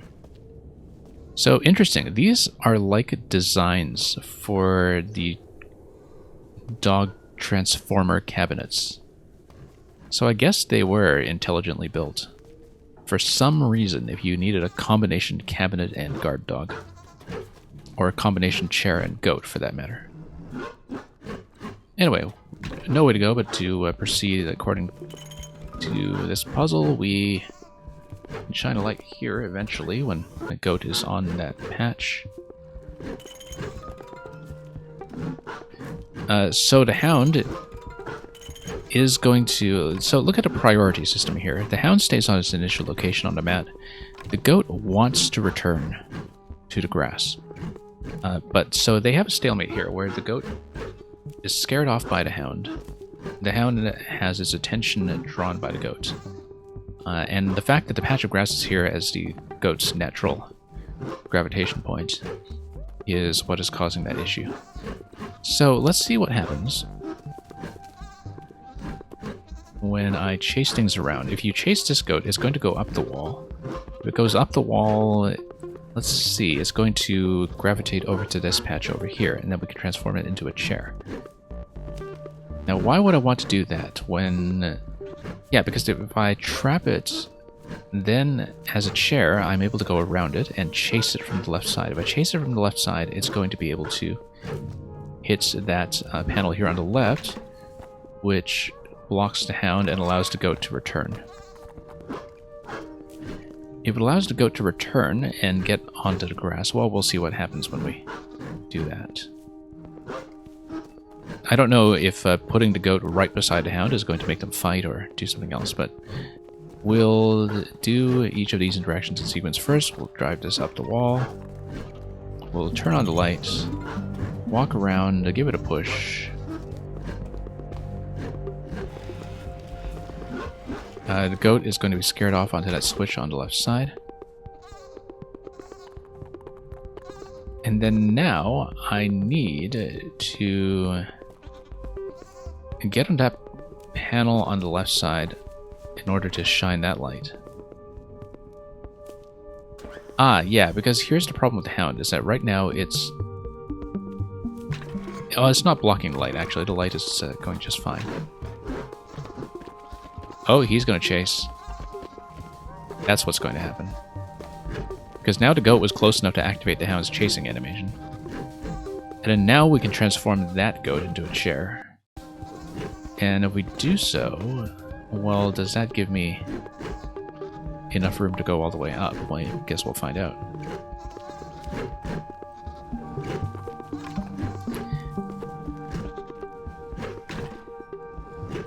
I think what I need to do is I definitely need to get a goat onto the right side position here so it's able to freeze itself. And in order to do that, I need to let it return to this patch of grass, such that I can chase it. And if I chase it like that... Well, no, I do need it in that lower position in order to take the steps. If I take the steps, however, we'll have some issues with the goat being repelled, so...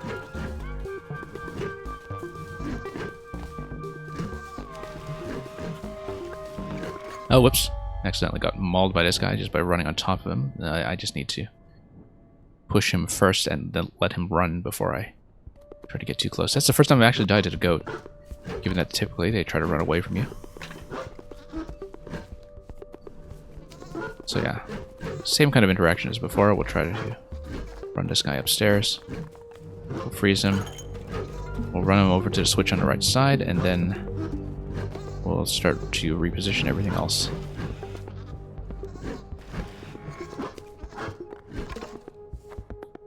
And yeah, once we release that, the hound is going to chase the goat all the way over. Now, why would we want to chase the goat all the way over? That's the question here. I don't know that yet, but we'll freeze that. Ah, because if the light is on over there, we can eventually make this goat on the top level fall. So yeah, he's going to get chased and then he's going to drop. That's great, because now I'm able to move both of these guys in the middle and push them out on either end. Because then I can repel them from the center. And that's going to be able to freeze both chairs. There we go.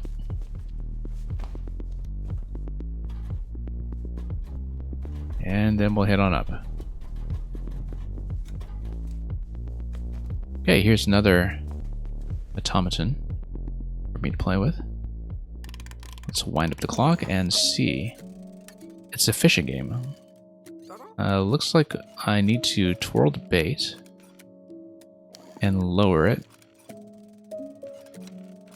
Feels like we did this in Paper Mario not long ago, this kind of fishing game.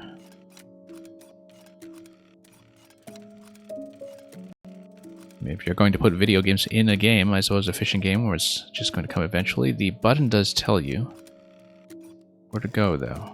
I think we need to probably trap a creature in here.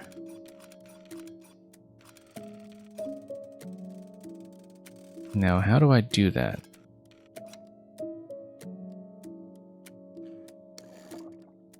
Alright, let's just try to move it in position. Okay. Oh, I see. Okay, no, we just needed to get it to go right to left to begin with. Actually, no, we need to follow the diagram. That's what it is.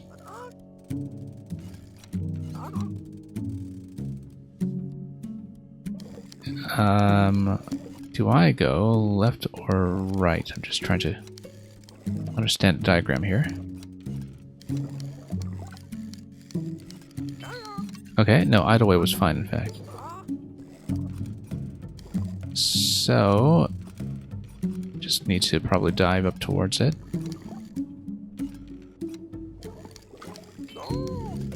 Okay, that's fine.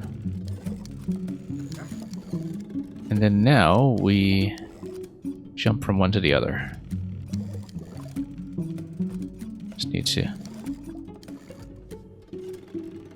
maintain some momentum here. Nope, it's wrong.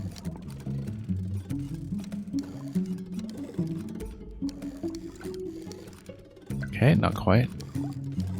Need a bit more momentum. Okay, now we do what? We need to tap the ball into the ring, I think.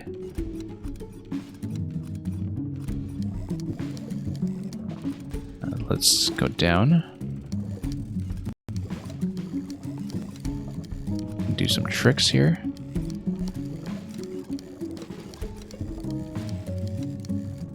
Okay, that's correct, and we get the minigame trophy. And we'll watch the little reward cutscene as the researcher dives into the pond.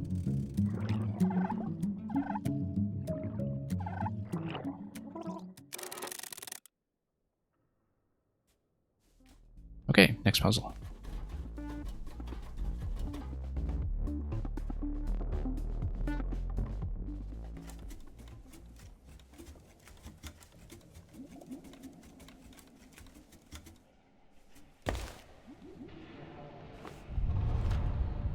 Alright, so it looks like we're getting pretty close now, given that the book has been retrieved and I'm finally encountering this guy directly for the first time. Yeah, maybe if I just shine a light on him, he's going to transform into some kind of gigantic piece of furniture. Looks like we have no choice but to just follow the cutscene right now. It's going to reach for me here, and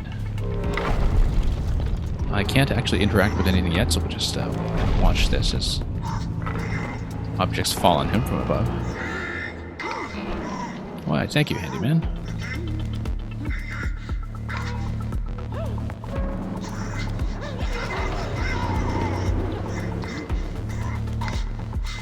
Okay, so she's going to activate the lift. I don't know if it's a kitty necessarily, it's a big something, that's for sure. I mean, it does have claws. It is going after the bird people.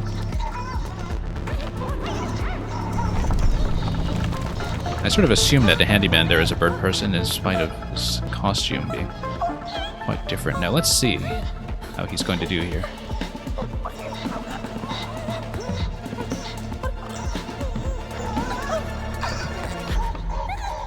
Oh, poor handyman, he's been devoured. That's going to be the first time to body count this game, although I'm sure we'll rescue him eventually. Okay.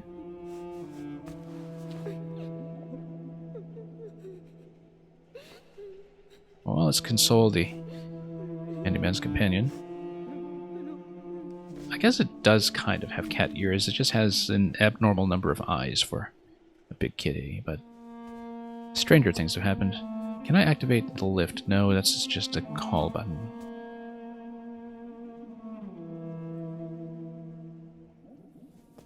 I actually should have checked if I could go back down. I just want to see very quickly. I think the structure has been destroyed though, so no way but forward for now.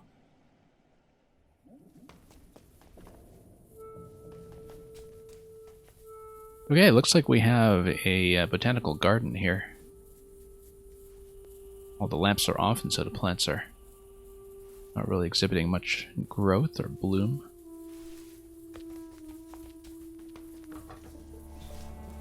And now we have a pretty substantial wheel. Do I have the opportunity to jump across or drop down or do anything else? Ah, no, here's a switch. That's good to call a lift.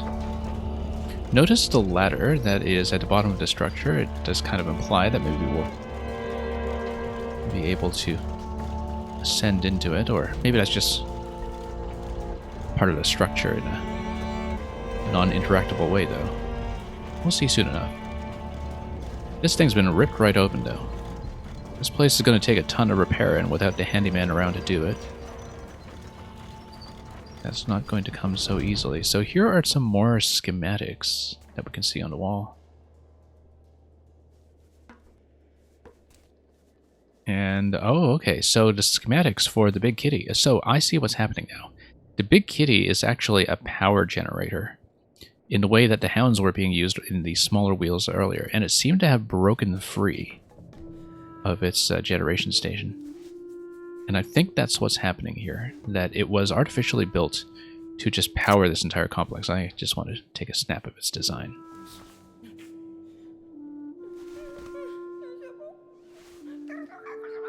And yeah, so we can see, I think she is the original architect of this.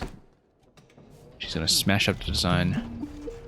And you can see these drawings on the wall that, you know, she's imagining this very peaceful life with the handyman plucking the flowers. But anyway, here's the guy with the book. The book was fetched for him, and now he's going to reveal something about the structure of how we're going to take on the cat. Seems like the big wheel might have powered the lamps for the plants as well. Yeah, Merlin, that's a very good observation.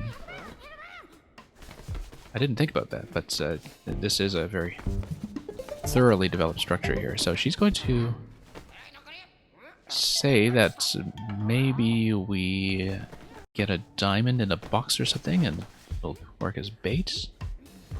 Not exactly sure.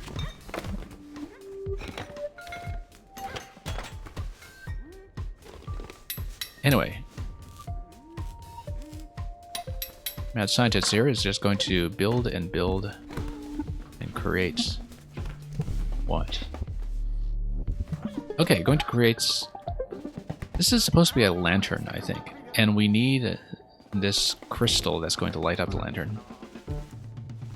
Which I guess matches the instructions that were given in the book, given that the book also had the crystal symbol written upon it.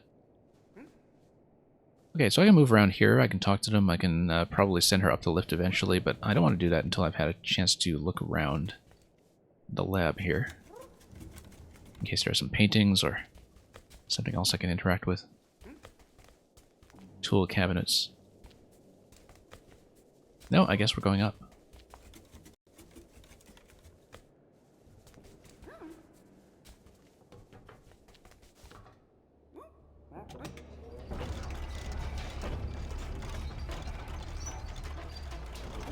Alright, so we're going to pass the giant kitty wheel.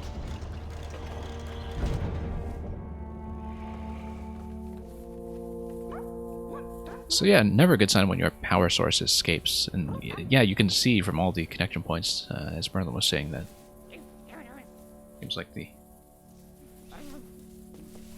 Arboretum here was supposed to be powered.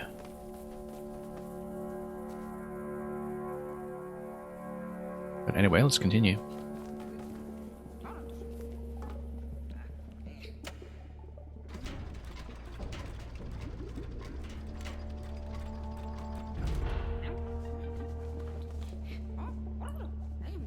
Okay, let's go forward. Wonder if there is going to be a final major series of puzzles that we'll be working towards, I would imagine so. But we can just take a look at this whole structure first while she beckons us to follow. So we're all the way at the bottom of the structure now and descending into the depths underwater. We're looking, of course, at a cross-section of the building, which is why we're able to just descend into the underground so easily. So yeah, we're just beneath the feet of the structure now, and we need to deal with some of the water, perhaps, so need to escort her through. This is another respect, by the way, in which this reminds me of the Earth Temple in Wind Waker, where, of course, we were also escorting a lady bird companion.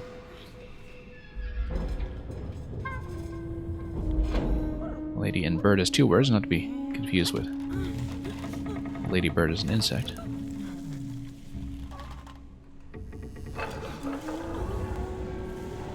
But yeah, there really is a certain Wind Waker element to some of the puzzles specifically that hadn't struck me as clearly in a previous sitting, but it's very visible to me now.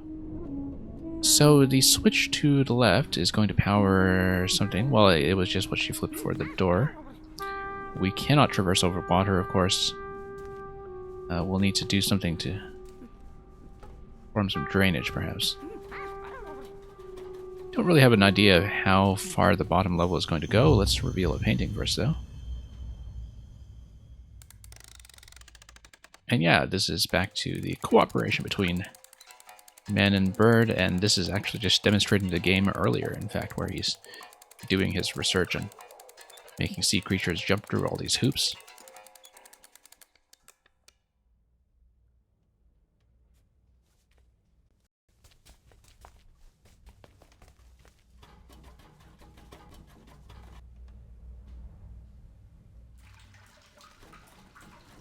Okay, so we'll go down. We'll see that there is some drainage coming down through this pipe. We also have control over the spot with green light. And that's how this is affected, that the pipe only opens up when we shine a light upon it and turn it into a pipe. Otherwise, it's actually just something like an elephant trunk. Looks very much like an elephant trunk, doesn't it? If we're thinking about creatures transforming into utilities the way that was seen throughout this entire game. So, I can walk across just fine. I'm not really intersecting with the water. I'm also not able to drain this yet. But the valves are going, and the valves are usually a sign that there's some kind of timed interaction going on. Also, I guess if I reposition like this, then it's able to turn a water wheel, and that turns on a light. If it turns on a light, here's something interesting. That light on water activates a platform. Maybe I can sling on an elephant trunk like state. I mean, you're not really allowed to touch any of the living creatures in this. They all kill you. So I would suspect that's not actually the case, but let me see if I can turn it over this way, make the trunk follow me, and activate the wheel to the left, and just to see what that does. Yet that creates the platform for me to walk on. And so that's just an introduction to that element. Very interesting. And we're able to walk over here as well to look at the painting. So yeah, this guy's still doing his water research. Like Narcissus at the reflecting pool. Yeah, because usually with most of the creatures you cannot stand beside them within one tile because they will kill you. And with the hounds, they chase you within a certain number of tiles as well. Like if they take notice of you, they have their eyes light up, all red. And they run after you the same way that they run after the goats. But yeah, you're, in general, not allowed to touch anything. We'll see if that changes though. We'll see if the game teaches us anything different. We can turn both of these wheels we can see that that's going to activate platforms. Let's lower it. Lower the trunk and see what the first wheel does. Okay, that's going to create the light trap. So that's going to be important here because we'll figure out what this is connected to, first of all. Alright, that's going to block me off from running into it. That's also going to allow me to adjust distance. Which is important because, yeah, it's going to lower this gate as well. Oh no, that's already a gate. What we can do, though, is reposition the trunk such that I can adjust my position relative to the clone. The dress clone. Yeah, because if I walk like this, then I'm able to adjust my position slightly. And if I do that, then I'm able to get it under the lamp. If I get it under the lamp, then the trunk is going to go down. So I need to get out of range. It's going to light up. And then I need the trunk to light up the platform once again. Because... oh, no. I need to get around that first, actually. However, I think here's how we can do it. I needed to reposition, first of all. I think the trunk is going to react to the clone. I think that's the solution. That I'm going to get around. And I'm going to use the clone to reposition the trunk. If I can.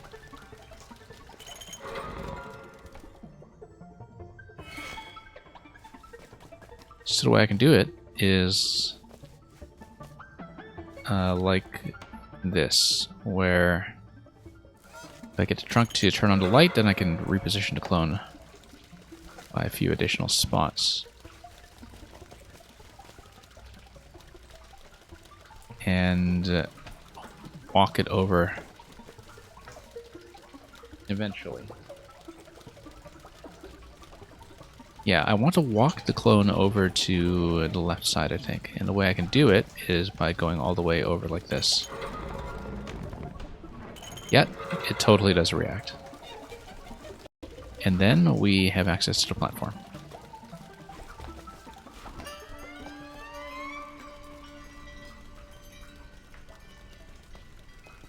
Yeah, doing well today. We had some moments where I was very stuck yesterday on certain puzzles with a sequence of multiple constraints.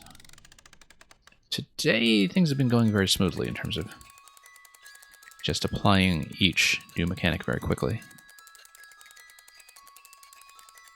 Anyway, this is another depiction of the human world.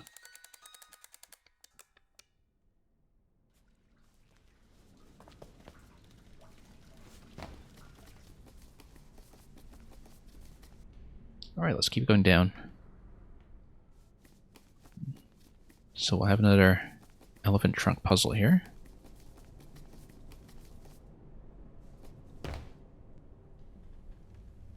Okay, so the objective here will probably be to cross over to either the left or right using a platform that is created by the elephant. We're able to activate a pool of light, as before, and we have two trunks that are probably going to activate two different water wheels, as you can see. We also have a time switch here in the middle section. Yeah, very important to understand that as a time switch. That was, as I said before, one of the biggest problems that I had yesterday. Love how the musical score is kind of picking up too. Just use the clarinet line there to expand the range of what we're working with. Alright, let's maybe push against that such that I can reposition.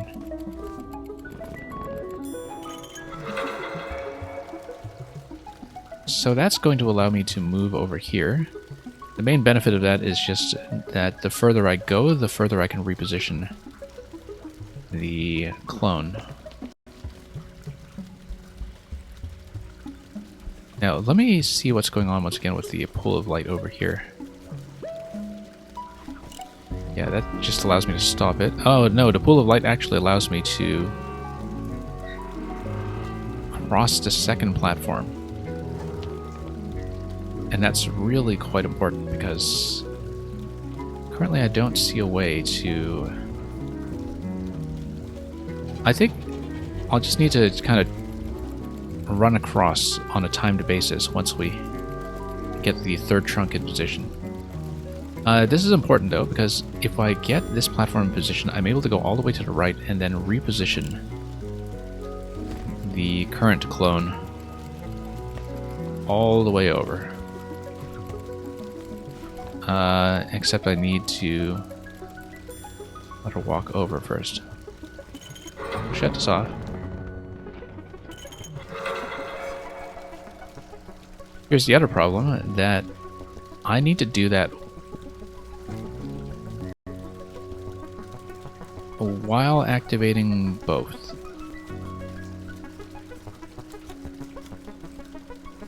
Yeah, so I need to have us standing in opposite positions on the far sides of the platform.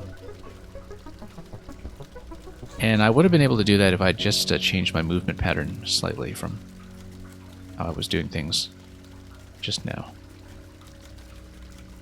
So for example, let's move the trunk back up. Let's hit the switch to reposition the clone all the way up top.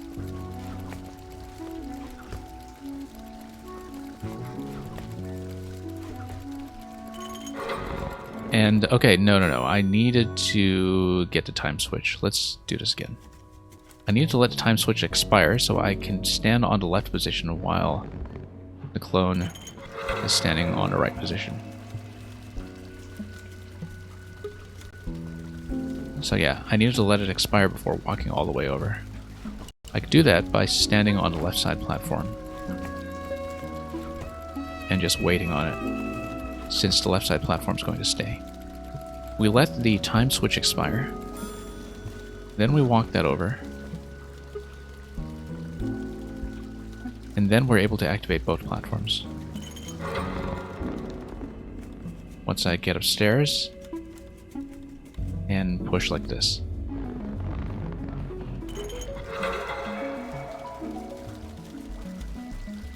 Now I activate the middle switch and go all the way across. Interestingly enough, nothing on the left side here that I can see. I was kind of wondering about that, whether there would be anything just tucked away in that position. It seems not, so we'll make it all the way across and head even further down into the depths where the walls and the ladders are steadily more organic. Okay, we're quite deep now. Getting into some of this Firefly territory. Actually very organic now. We're no longer in a man-made structure or a bird-made structure. And I think at long last we'll maybe be able to interact with some plant life. Anyway, there's this guy who's up top here, just the plant man who's looking down at us. As we traverse this beautiful cavern. Ah, okay, this is the thing we were looking for that we're going to put inside the lantern. So, definitely progressing in the main quest here.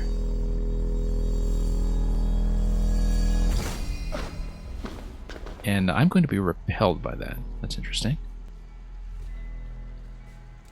So I can't approach this just yet, can I? Well, I mean, I need to approach it a second time. There's nothing else for me to do here except for trap it in the lantern. So this will be interesting because the lantern gives me a portable light source. If I have a portable light source to shine upon the giant six-eyed cat creature, wonder if I can freeze it indeed into a massive piece of furniture. But it looks like we have a brand new mechanic to work with here as we transport the light with me. Anyway, this is going to lead me over. So yeah, I wonder if this is going to recontextualize some of the existing puzzles that we were working with. In fact, the water segment that I couldn't cross earlier would be lit up by the light bulb, and so I would be able to walk over water in places where I wasn't able to previously. At least that's what I would suspect, since I have a portable lamp with me at all times now. And that also allows me to cross over here, despite losing access to the time switch. That having the light allows me to just walk continuously across the surface. And yeah, this is very, very cool. I've been very pleasantly surprised and astonished by this game. We're just going to turn that valve for no reason, because we're not afraid of anything when we have light. Oh, look at that. It's going to raise the water level and act as a lift. The concepts have escalated very quickly today. Maybe it's just that we've gotten through the puzzles efficiently, but it seemed like we were just blowing through one idea after another in very quick succession, from the clones to the goats to the elephant. Yeah, now I am able to save the bird lady as long as she gets in close and follows me over there so we can go back up the ladder. Now, it'll be interesting to see what else the light does. The light, of course, will just protect me from the hounds, because they'll just turn into furniture as soon as they approach me, but also they'll stay outside the circle.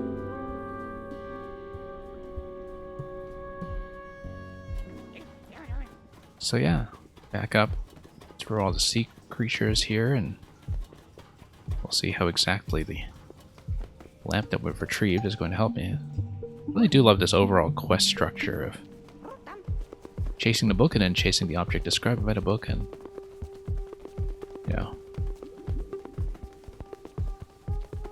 it's like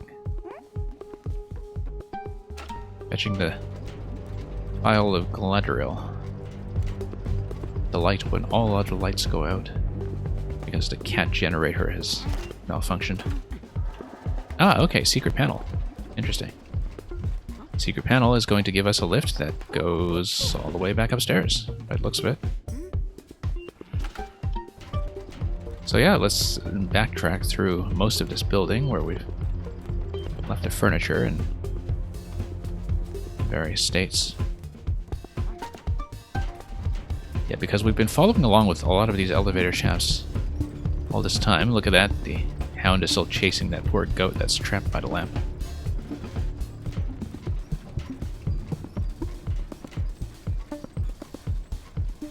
Yeah, I'm not actually allowed to get off in any of these locations. All I can do is just look left and right while we're here making our way up to Central Shaft. Yeah, because we've been progressing along and seeing all of the NPCs take passageways like this on the way down, and occasionally breaking some of them, or having other things be broken. Oh, look at those two clones. They're having a bit of a smooch there while they're simultaneously pressing the switches that allowed me to get through that puzzle. So this is kind of neat that we just get to rise through this whole structure and see what has become of all these places that we had seen before. Except now we have a totem. Notice that I can raise and lower my lamp. Not that that's useful for anything just yet.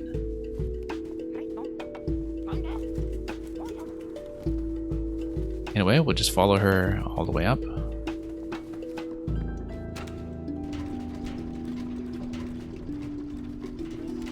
And we'll see what we can eventually interact with it, if anything, but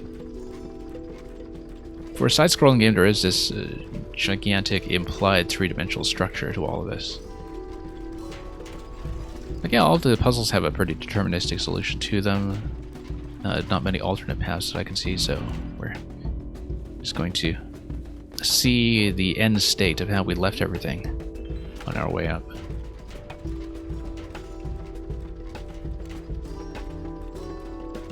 Just get to review the whole tower from the bottom up again.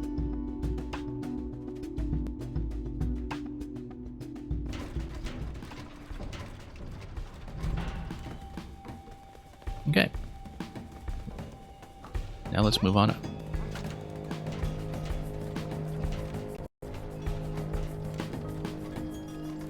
And there's the map room to the right side. Yeah, just this whole palatial civilization for us to work with here. Okay. And jellyfish, of course, are still doing their rotational motion.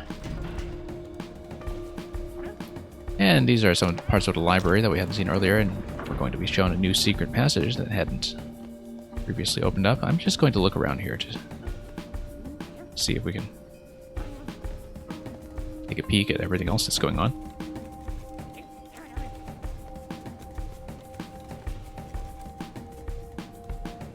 So yeah, I don't know if there will be some kind of final interactive segment as we get back up to the cat, but it certainly seems like we're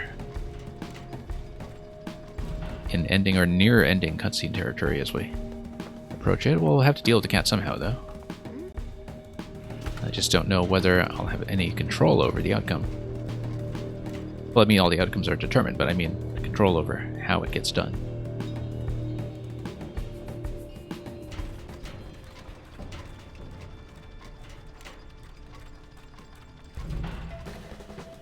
All right. Let's get upstairs. And yeah, it's just going to be up one lift after another. This was the laundry rack. I'd seen some books get dried there earlier, and we're pretty close to the opening segment now. As we pass the jellies, we're just back into the town segment. This is pretty close to where we started. And of course, I'll eventually want to go back home, having descended into this structure through the ladder that took me down at the very beginning of the game, discovering this entire civilization beneath my feet.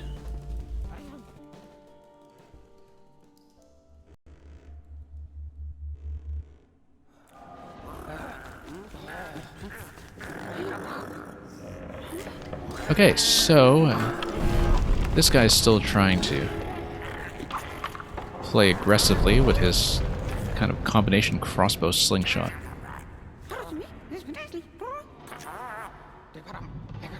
But anyway, we have the lamp that was prescribed by the book that we had been following all the way down. This guy's going to continue trying to fight with musical instruments. Or something to that effect. Love the airplane designs in the background, by the way. I hadn't noticed that previously. There's a lot going on in the background art that I didn't notice in the early segments of the game because we didn't quite know what we were dealing with yet. So yeah, this guy does not appreciate the music. I think we just need to wave the lamp in his face. I think it's fairly clear. Let's just wave the lamp in his face. Maybe he doesn't like that. Oh, no. Yeah, we get slammed. Alright, so that's going to be a new fail condition that we didn't see previously. So yeah, we're just going to respawn right here. We do need to watch a bit of the cutscene, although this is skippable if we eventually tire of it. Just watching this carefully for clues, though. But yeah, look at all this aviation stuff that's in the background. Designs and models. An aviator helmet, propellers, everything else.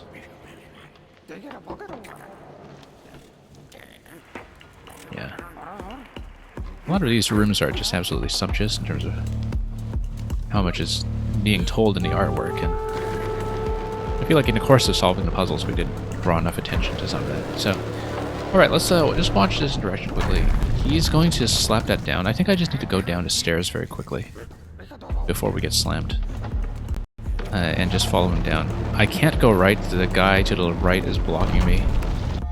Ah, okay. No, that is just a timed segment.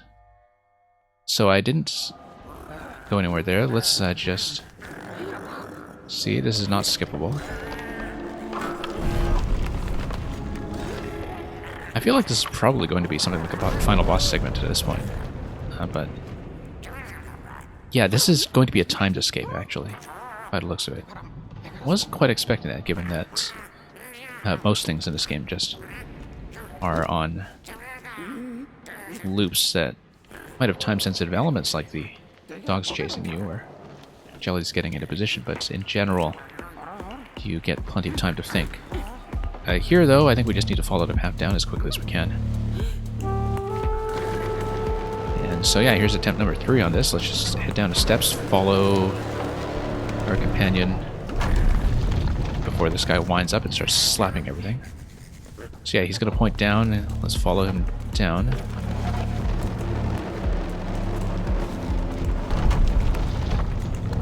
And yeah, that's going to close off that location. This guy's going to be shocked. And he's going to call in some kind of favor up there. Oh, he's going to blow that horn as a distraction. Now that the distraction is active, we'll just continue going down, I think. Yeah, not much for us to do so far, though, apart from just following instructions here. We don't really see anything that needs solving just yet. So yeah, we'll need one additional distraction, I think. He's pointing at me to go up. No, he's going to go up. He's going to distract a kitty. And yeah, I'm convinced now it totally is a kitty. We had enough context for that to understand that from his behavior and movements and overall design.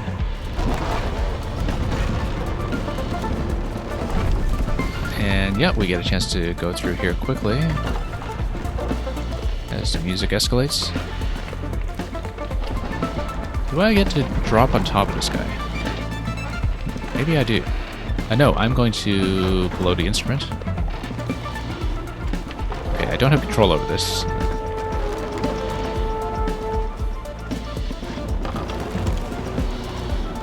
Anyway, he's gonna roar. Do I just drop the lamp in his mouth, maybe? Oh no, I enter its skull. Okay, so now we're inside the machine, and we get to rescue our friend, the handyman.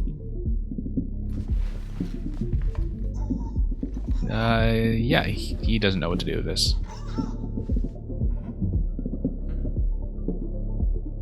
Okay, so we use the A button, and we shine the light, or release the light. And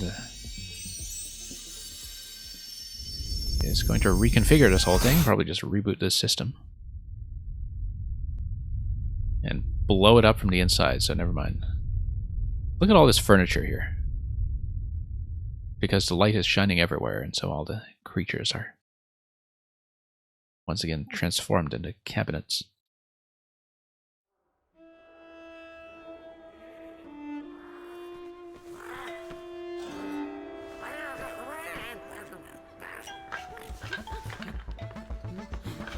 So it looks like it might be it.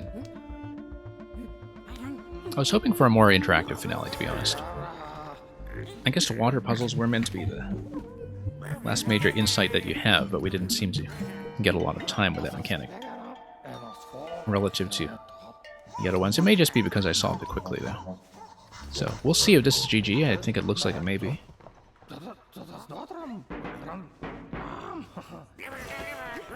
But thank you anyway. Anyway, they're all going to play their instruments here. And I'm going to snap my fingers and just rock out to this because the musical score to this whole game has been incredible.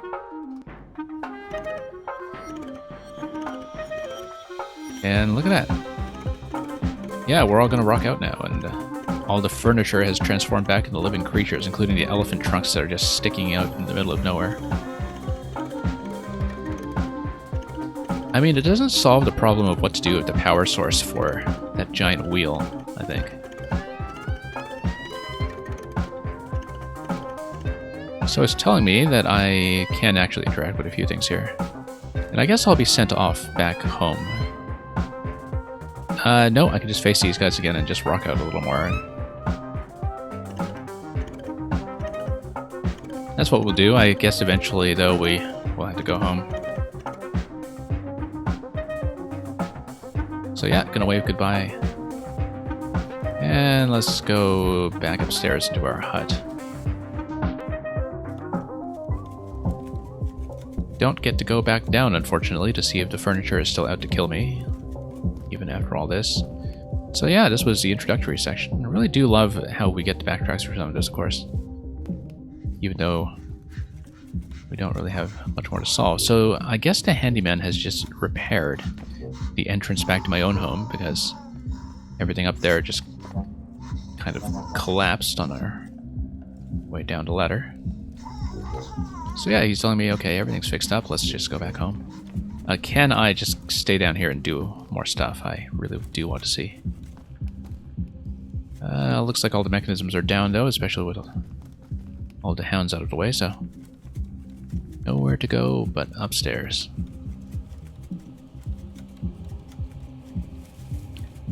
And yeah, I guess we'll finally reveal the final state of this giant cavern, which, as I said, from the title screen, looks much more like a creature than I initially envisioned. You see, doesn't this look like a creature?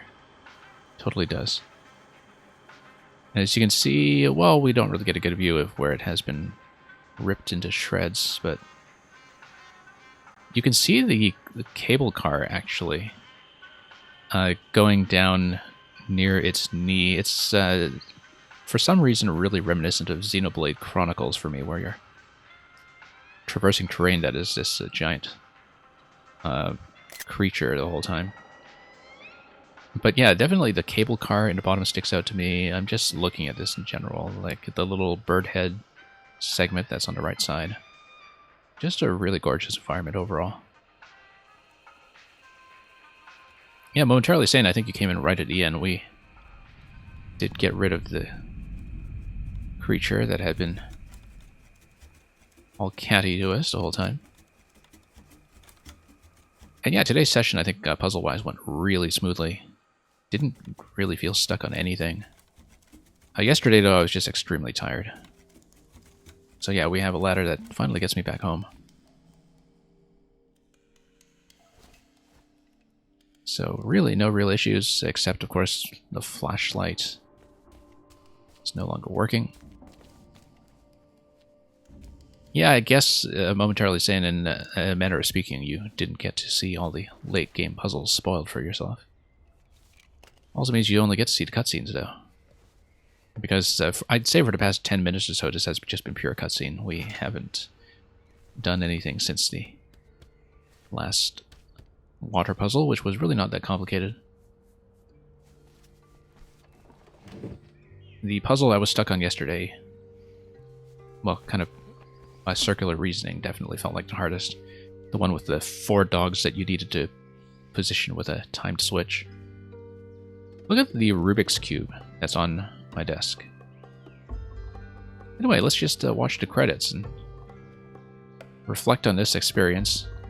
He's not going to his writing desk to write anything down, you'll see. He's just going to chill in bed and think about this entire civilization that we've safely ignored all this time, despite all of their artwork showing off the long history of relations between our peoples. And thank you for the GGs. I'll be looking at the art gallery afterwards for sure, just to get a sense of how much or how little we've collected. Because I feel like I am missing a fair bit from not understanding that early on. So yeah, I had a lot of fun with this, though. Really interesting puzzle structure, really great central mechanic.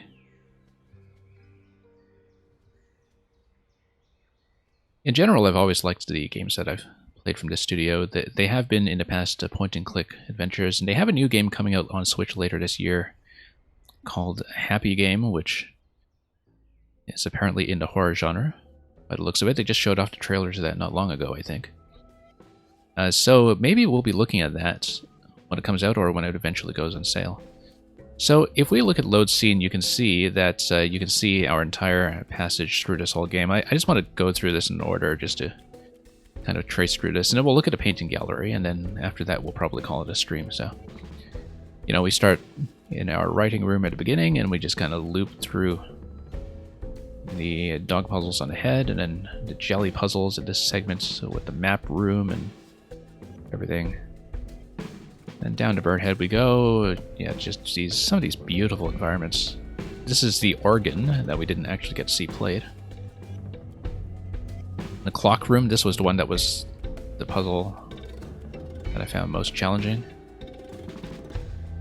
And then we just blew through the rest of this. We actually started here today with the first clone puzzle, and just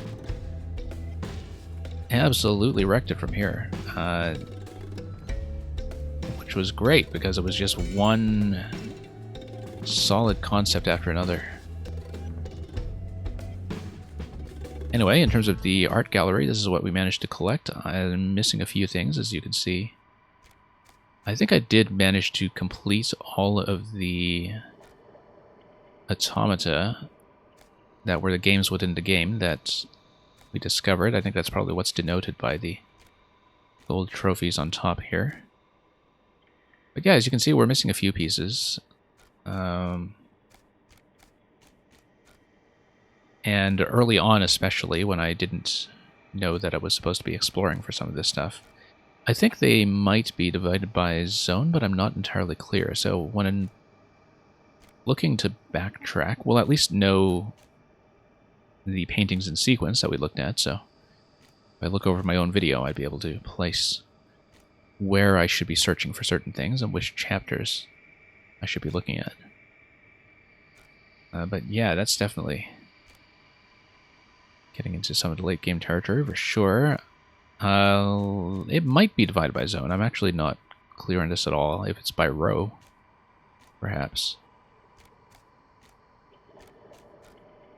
But yeah, I can definitely see that from some of the line breaks here, but I think that might just be distance imposed by the trophy artwork. So yeah, that's going to be it for Creaks. I may comb through this for the artwork at some point, but given that a lot of them is just checking behind hidden corners and walls and going up ladders into dark zones and such, it's not really puzzly stuff, so I don't think it will be worth a stream unless it reveals anything interesting at the end. But yeah, total playtime on this was kind of between 6 and 7 hours, including some of those puzzles that I kind of slammed into for half an hour yesterday. So, pretty reasonable clip, I think, to do this in the span of 2 streams. This will be my last video game stream for the next few days, given that we're doing a little bit of a relocation of my streaming setup. We will, however, hopefully be back for at least one session of viewer levels this weekend, if not both. I might be on for the Scrabble stream tomorrow, but I can't guarantee that at this point. But the indie streams will, however, continue next week. I won't be doing any more of them this week.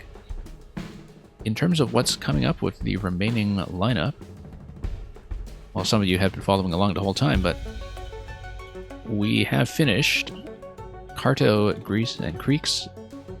Starting at least next week, we'll be getting into the remaining ones: Shady Part of Me, Genesis Noir, and A Short Hike. And Merlin, you're going to Italy for a bit on Thursday, so yeah, you have fun over there. I'm sure you'll bring your Switch anyway and poke around at some levels. So in the meantime, that's all for Creaks. We just have a very small crowd here, so I don't know if I'll forward you onto a raid, but I might scan around regardless in case anybody's interesting, and so we can say a quick hello. Momentarily saying, you're saying A Short Hike won't be short. Actually, I know that Meng has played it already, and apparently it is genuinely very short. But apparently it's a very content-packed game for something that can be done in one sitting. So some of those will be done in one sitting, one of them might be done in 2. Creaks we did in 2, Carto we did in 2. I think, though, that some of this is just scaling by puzzle difficulty and also just by the degree to which I like to scan around for optional content. So you're suspicious? That's okay. I mean, if we need multiple streams for it, we'll take multiple streams. It's not something we're tightly budgeted against. So anyway, see you all around when we manage to resume. Details, as always, are going to be on the Discord. If I 100% it might be 2 sittings. Okay, good to know. We'll see. I mean, I do 100% depending on how interesting I find it as streaming content. Sometimes it is, sometimes not so much.